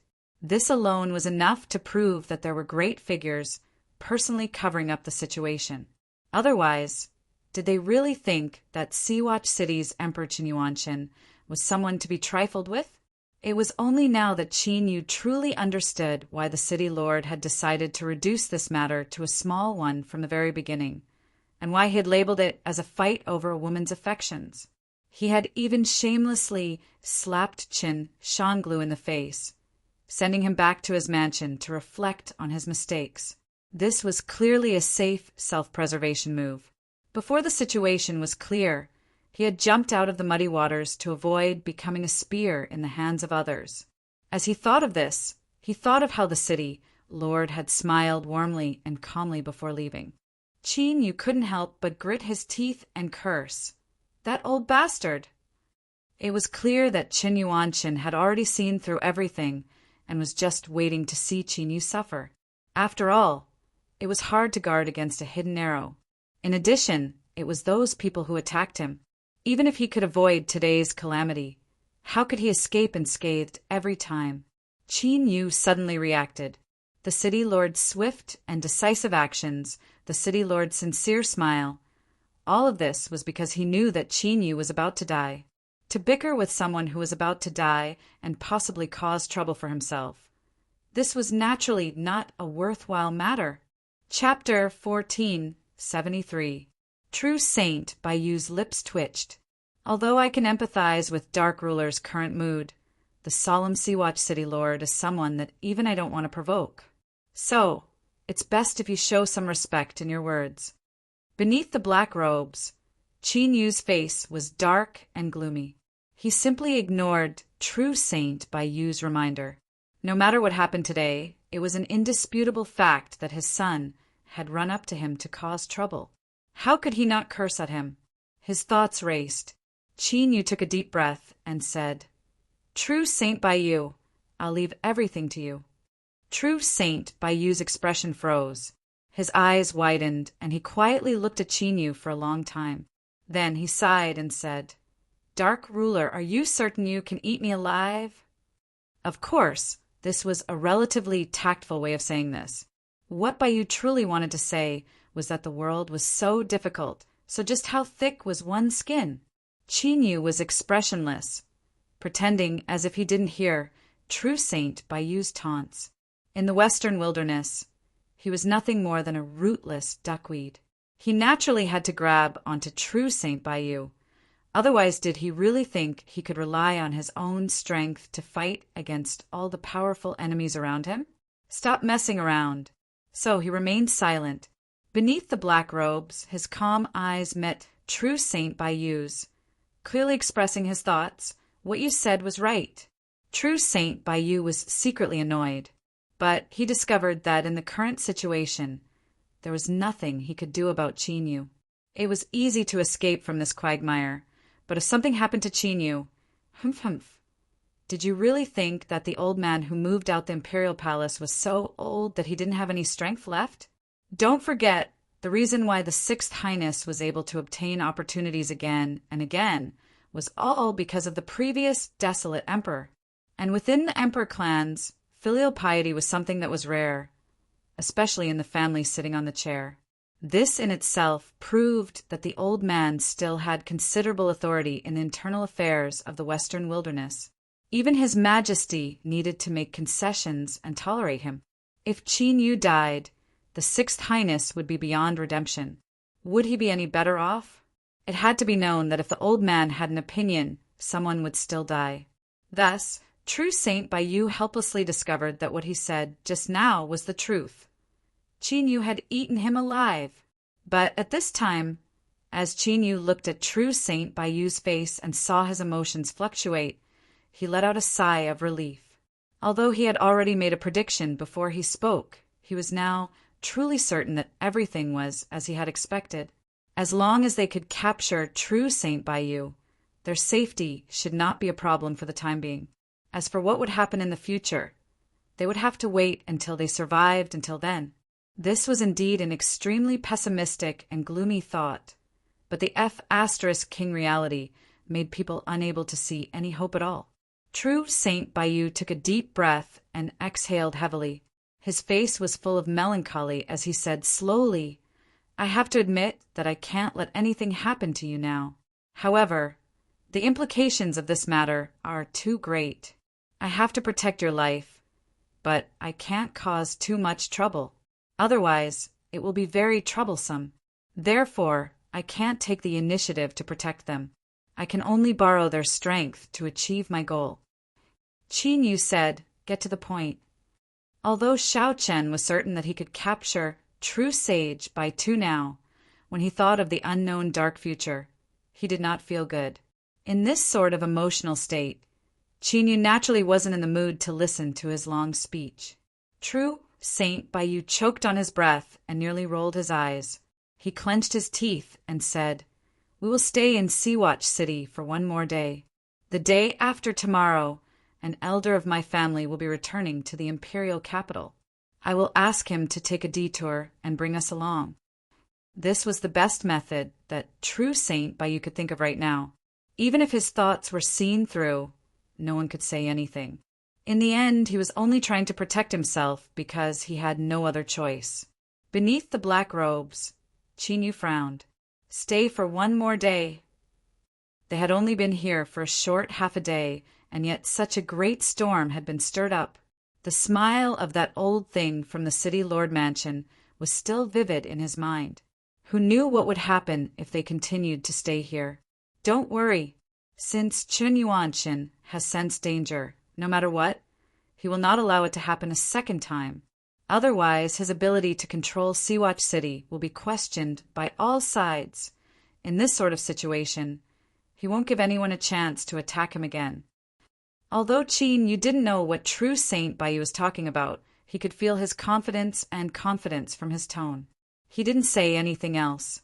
Reality proved that true Saint Bayou wasn't wrong. For the following day, Sea-Watch City was incomparably quiet without any accidents occurring.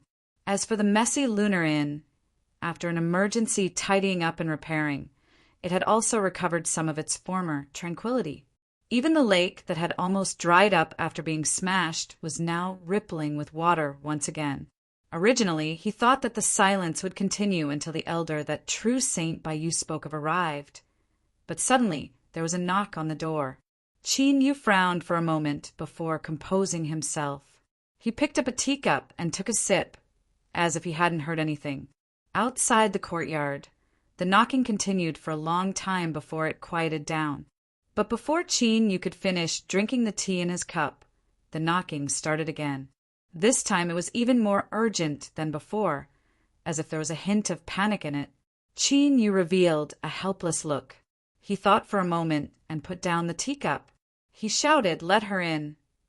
The courtyard door opened and the sound of footsteps approached from afar. Miss Yun hurriedly walked in. It had only been a day, but she was like a withered flower in autumn. Her pale face and slightly cracked lips gave off a delicate feeling that she was in a sorry state. Seeing Qin Yu and meeting his indifferent gaze, Miss Yun gasped for breath. Then she fell to her knees. "Sir, I know that you are already magnanimous to not pursue my responsibility. I really shouldn't ask for anything more, but I really have no other choice." Tears fell down her cheeks like pearls from a broken necklace. Miss Yun fell to her knees. "I beg you to save Dai, or she is about to die." Before knocking on the courtyard door, Yun Qing had already tried every method she could think of. But those that were close to her and tried to curry favor with her were now all avoiding her, as if she were infected with a plague. In fact, in the current ascending moon hall, her situation was even more miserable. The noble young master of the city, Lord Mansion, had been slapped in front of everyone. It could be said that he had lost all face. Although none of this had anything to do with Yun Qing, there was no reason to vent his anger on her. If Chun Shangle bore a grudge against her, could Yun Qing's fate be imagined? Now, anyone that had anything to do with her wished they could cleanly sever all ties with her, much less help her save someone. It was good that that girl Dyer died. It would be best if Yun Qing died together with her so that she wouldn't continue to be a disaster magnet. Qin Yu furrowed his eyebrows. He guessed that Dai might be the girl that Chen Shangle had kicked. He glanced at Yun Qing. He really couldn't understand why this woman dared to come here and ask him to help her save someone. Miss Yun didn't look up, but she seemed to feel the surprise and confusion in the eyes that fell on her. In fact, she also didn't know why she had requested to come here. Strictly speaking, the relationship between her and Qin Yu was only a friendship that had lasted for a meal. It was just a little better than that of strangers. The room was completely silent. Lying on the ground, Miss Yun's face had turned increasingly pale. Although she was a lady from a brothel, she was usually chaste and praised. How could she have imagined that she would fall to such a state in a single day? Despair filled her eyes. She wiped away her tears and struggled to stand up. She bowed to Qin Yu and turned to leave. At this moment, Qin Yu could see the will to die in her eyes. It seemed that this misread of Ascending Moon Hall had already decided to commit suicide.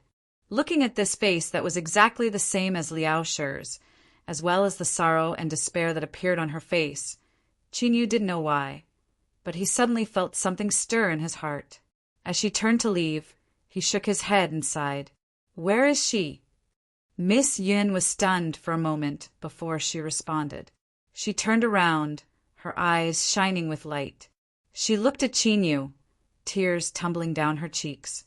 Dai Er's injuries were extremely heavy. Without timely medical treatment, she was now in a near-death state. But to Qin Yu, this wasn't a serious matter. He waved his hand and summoned darkness that covered her from head to toe. After several breaths of time, Qin Yu turned and left. The darkness retreated to reveal Dai Er. Although her complexion was still pale, her breathing had calmed down. Her eyelashes fluttered, and she slowly opened her eyes. Miss Yun held her in her arms. She looked up at Qin Yu's back. Thank you, sir. Thank you, sir." The several terrified maids beside her couldn't help but cry as their hearts surged with emotions. As Qin Yu walked out of the dilapidated courtyard, he heard the cries coming from behind him. He shook his head, a self-deprecating look on his face. He thought that although he seemed kind, he was actually a heartless person. So what if he saved that girl today? If they offended the city lord mansion? Who knew what sort of fate awaited them in the future? So, living on wasn't necessarily a good thing. Qin Yu shook his head, suppressing these tumbling thoughts. He was in a precarious situation right now, and he didn't know what sort of situation he would end up in the future. How could he have the qualifications to care about others? He stepped away, leaving behind the cries behind him. He returned to the courtyard and waited for True Saint Bayu's message. He estimated that it was about time.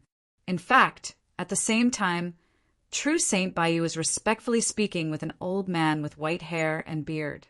Although this person was old, his eyes were bright and spirited. He emitted an astonishing aura that left one in awe. Bayu, the current situation is urgent. Continuing to be entangled in it is not a good choice.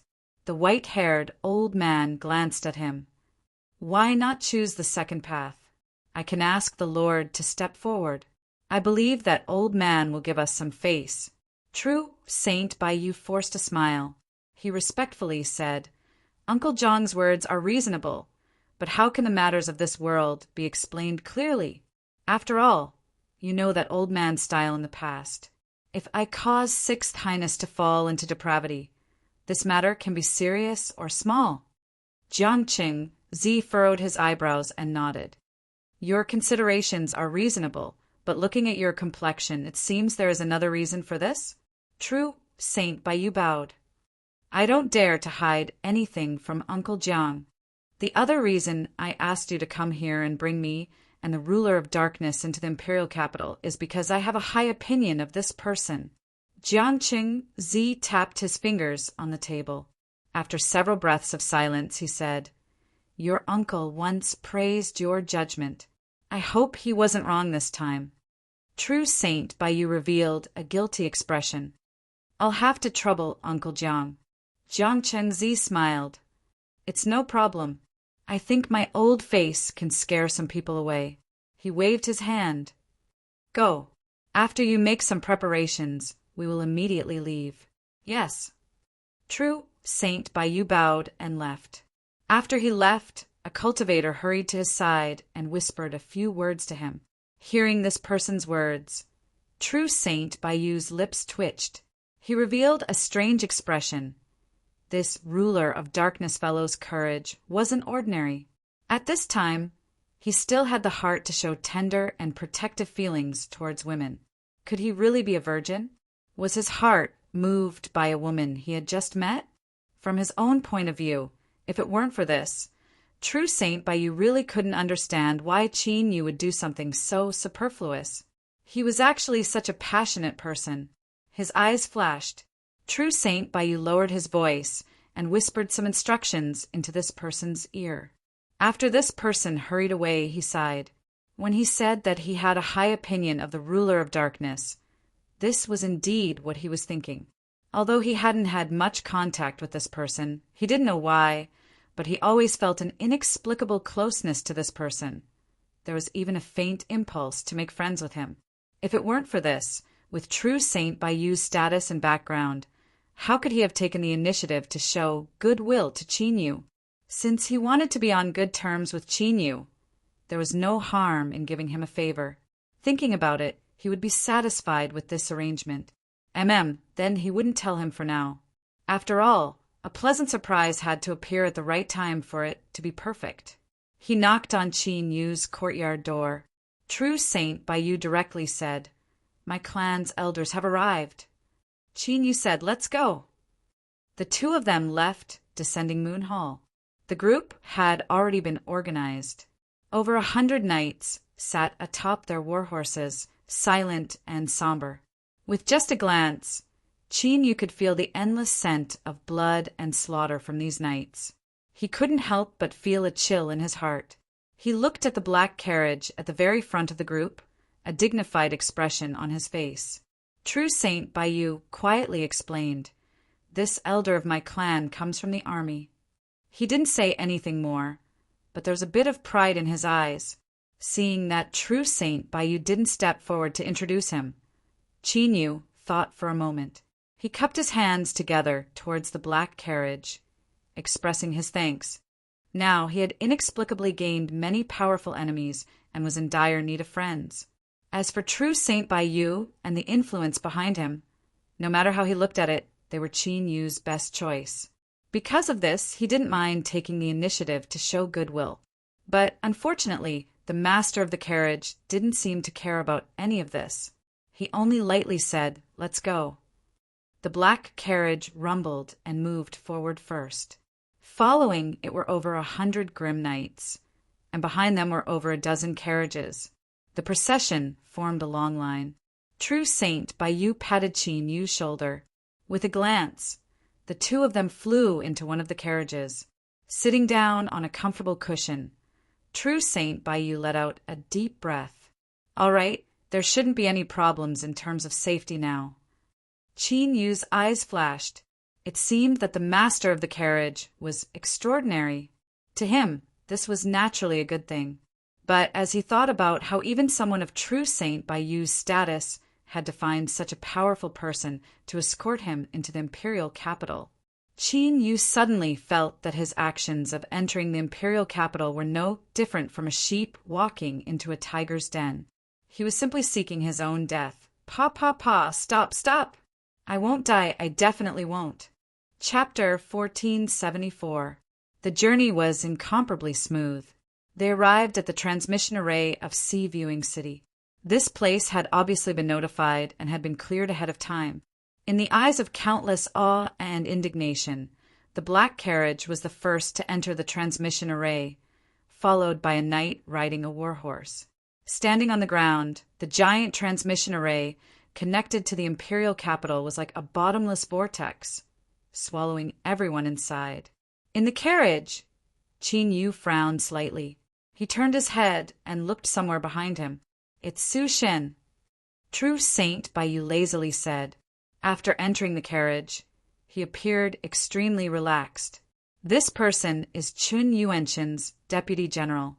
He already had peak true divine strength a few years ago, and it is rumored that he isn't far from breaking through. He is a fierce character." After a pause, his eyes swept over the black robe, and he continued, "This person's only shortcoming is that he is narrow-minded and will always take revenge for his grievances. In Descending Moon Hall, you made him lose face. With Su Shen's temperament, he will naturally bear a grudge." Qin Yu frowned. He lightly said, "Thank you for reminding me. Now I have one more enemy." Although he said this, he didn't worry too much. As the saying goes, when there are too many lice, there won't be an itch. Thinking about the enemies Qin Yu already had, what did it matter if there was one more Su Shen? True Saint Bayou faintly smiled. Looking at the dark ruler under the black robe, he felt that this person was more and more humorous and was a calm and composed character. For him, This was an extremely difficult hurdle to overcome. But if he could smoothly pass it, it also represented his formidable ability, and he would naturally be favored by others. At that time, there would be many people willing to extend an olive branch to the dark ruler. But sending charcoal in a snowy day was far better than adding flowers to a brocade. And what he was doing now was the job of sending charcoal. Thinking of this, True Saint Bayou's eyes vaguely swept over a carriage behind him, a smug smile on his face. Su Shin's eyes were gloomy. He coldly snorted. Dark ruler in descending Moon Hall, you may have won, but between you and me, it is not yet time to determine victory or defeat. He turned and lightly said, reporting to the city lord, the Western Border Army has already left. The security in the city can be temporarily suspended. Yes, Deputy General. After receiving the order, several city guards soared into the sky and hurried away. Western Border Imperial Capital. As the heart of the empire, the Imperial Capital was not just a megacity. To be precise, it was made up of 3 parts: the capital region, the Imperial City, and the Imperial Palace hidden behind layers of powerful defenses. All the teleportation portals connected to the Imperial Capital were built at the edge of the capital region. Legend had it that apart from the few teleportation portals built in the depths of the Imperial Palace, no one was allowed to build teleportation portals in the entire Imperial Capital. Anyone who disobeyed would be treated as a traitor. This was naturally to ensure the safety of the Imperial Capital. Even if the world were to change, no one would be able to directly descend into the Imperial Capital. As one of the most famous cities in the desolate region, it received countless people and resources every day. As a result, the number of teleportation gates at the border of the capital region was one of the largest in the entire wasteland. Not only were they huge, but they also had a shocking capacity. Resplendent rays of light shot into the sky, which meant that someone had arrived at this megacity or left reluctantly. It was not easy to live in the Imperial Capital, but even so, as the most bustling city in the desolate region, this was still the dream of countless people. It represented endless good fortune and good fortune. Perhaps it was just a turning point, but it could help someone leap up and achieve something that others envied. Sitting in the carriage, the entire teleportation process was incomparably smooth. It was only when the wheels began to roll that Chinyu discovered that he had arrived outside this megacity. Across from him, True Saint Bayou had his eyes closed in meditation. He suddenly opened his eyes, a smile on his face. I finally returned. There was a hint of unconcealable excitement in his words. Chinyu reached out and opened the carriage window. He looked out. From far away, he could see the towering city that lay on the earth like a great beast. At this time, 9 suns hung high in the sky.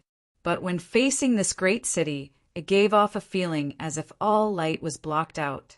Dignified, solemn, boundless momentum, as if it could swallow the heavens and chase after the sun, ruling over all things in the world. Chinyu's eyes were dazed for a moment. It was only after a long time that he took a deep breath and suppressed the shaking in his heart. True Saint Bayou smiled. The Imperial Capital is the number 1 city of my western desolate region. Even in the entire desolate region, besides the founding Emperor city of the central desolate region, it can be said to be one of the best. There was a bit of pride in his words. Chinyu slowly nodded. It is indeed the most magnificent city I have ever seen in my life. But True Saint Bayou would never have imagined that Chinyu, whose voice was filled with awe and emotion, would actually be thinking about what method he could use to overthrow and defeat this city. With Chinyu's current cultivation, it wouldn't be an exaggeration to say that he was bold enough to have such thoughts. But to dare to think about it, just this point was enough to surpass ordinary cultivators by countless times. Of course, one could also understand that Chinyu's ability to seek death had reached the peak. In order to conceal his true emotions, or perhaps it could be said that he was using a distraction method to alleviate the great fear deep in his heart. Chinyu took a deep breath and slowly said, True Saint Bayou, there is something I would like to ask you. True Saint Bayou shifted his body, changing into a more comfortable position. Speak, Qin Yu said. After entering the Western Desolate and even arriving at the imperial capital today, I have discovered that in this vast territory, there are a massive number of ordinary people everywhere. Why is this? This question had lingered in his mind for a long time. True Saint Bayou smiled. That's right. When you were in the broken world, it was difficult to see ordinary people coexisting with cultivators. But that is because the broken world is in a special state of existence and because your cultivation level is relatively low. Well, this matter is a bit complicated, but in summary, the reason is simple. The reason why ordinary people exist is so that more and more cultivators can be born. Hearing this, Qin Yu suddenly reacted. His rise had been too fast, so he didn't understand too much about the common sense of the high-level cultivators.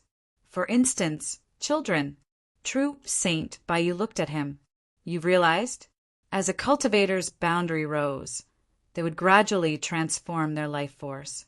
But as they became stronger and stronger, wanting to give birth to future generations became increasingly difficult. This was similar to those creatures that were born with incomparably powerful bloodlines. As long as they were able to smoothly give birth to future generations, they would possess astonishing strength. But for them, if they wanted to smoothly give birth to a future generation, they would need to spend countless nights of hard work. Qin Yu's lips twitched. If he wanted to explain, then explain. Why did he have to be so ridiculous? Just as he was deep in thought, he nearly broke his back. Strictly speaking, this was because the vast majority of cultivators in this world, no matter how high or low their cultivation was, all of them cultivated from a weak and small state. Only when there was a sufficiently large population of living beings could more cultivators be born. Then the outstanding ones would soar into the heavens and maintain the current cultivation world. If there were no ordinary living beings as a foundation, then the seemingly prosperous and powerful world of cultivators would be like an ancient tree that had its roots cut off. Although it seemed incomparably lush, once it exhausted all the water in its body, it would eventually wither away. However, Qin Yu's eyes flashed. Regarding this matter, although what True Saint Bayou said was correct, it wasn't comprehensive. Before this, Qin Yu hadn't noticed this. But now that he had entered the capital region and could see the imperial capital's walls from afar, he vaguely discovered a secret: faith, or the power of incense. That's right, it was similar to the divine kingdom that Qin Yu had seized from the chicken overlord. He could gather the faith of believers and gradually strengthen himself. And the Western Desolation, if one were to use a simple and crude description, could be regarded as a supersized divine kingdom. At this moment, Qin Yu's heart was filled with shock.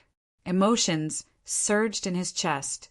After he seized the divine kingdom, he had felt how amazing it was and faintly felt that it wasn't on a level that ordinary cultivators could come into contact with. But no matter what, Qin Yu never imagined that it would eventually evolve into such an astonishing form.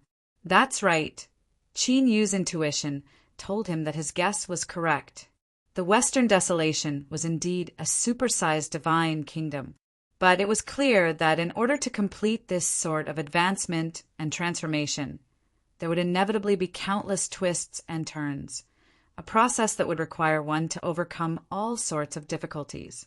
But this discovery caused Qin Yu's heart to be shaken and shocked, and at the same time he felt a bit more confident.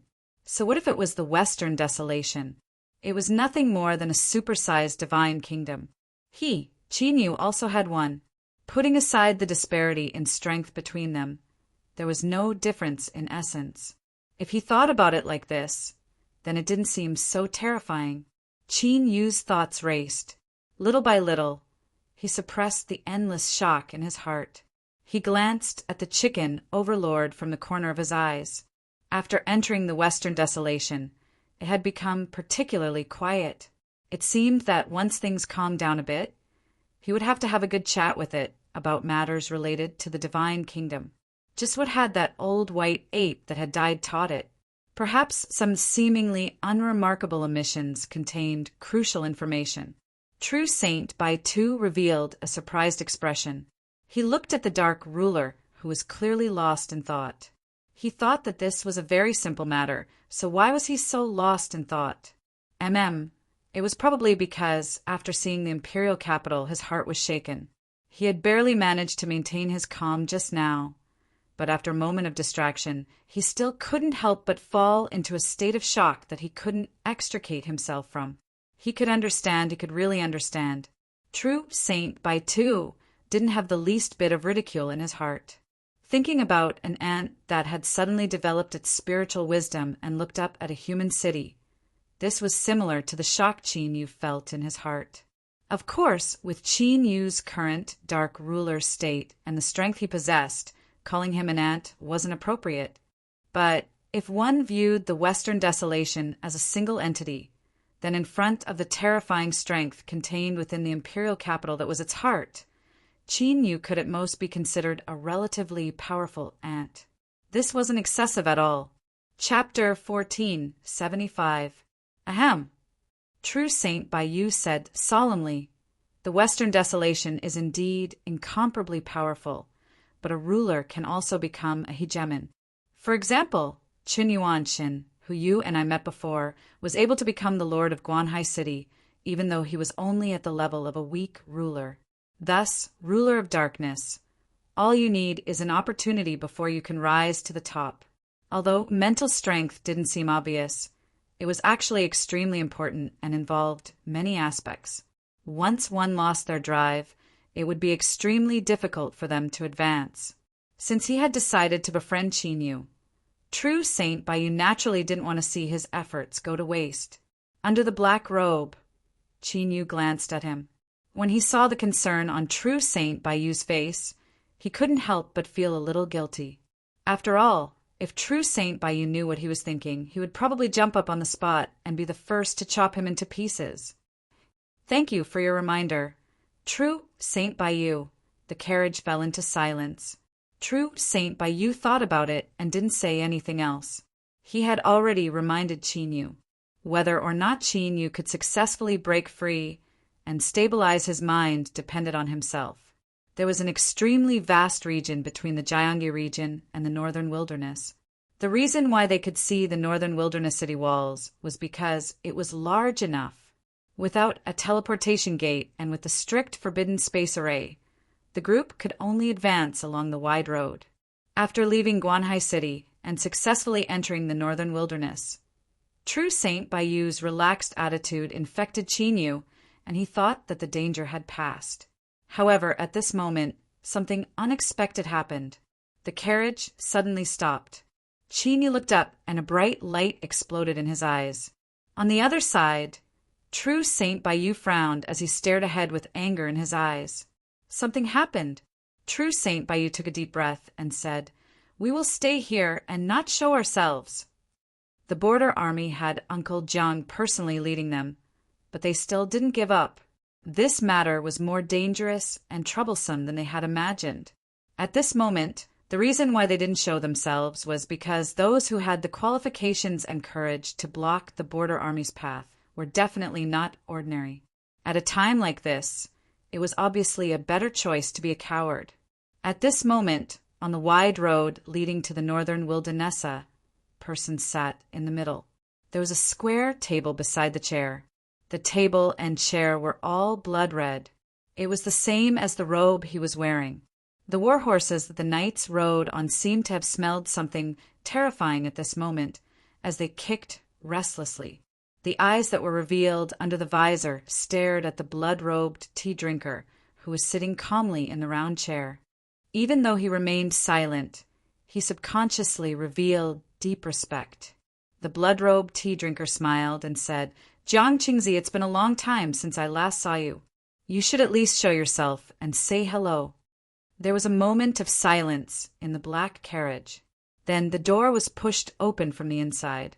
Jiang Qingzi, who had white hair and beard and was still as majestic as ever, slowly walked out wearing armor. A knight beside the carriage fell off his horse and knelt on the ground. Jiang Qingzi looked straight ahead as he stepped down. Blood Flag, it has indeed been a long time. I didn't expect you to still be alive. Inside the circular chair, Blood Flag, who had withdrawn from the border army for many years, suddenly began to laugh loudly.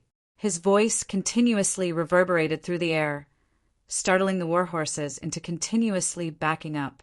The knights did everything they could to calm him down, and their eyes all revealed expressions of shock. Humph! A cold snort sounded like thunder exploding on the ground.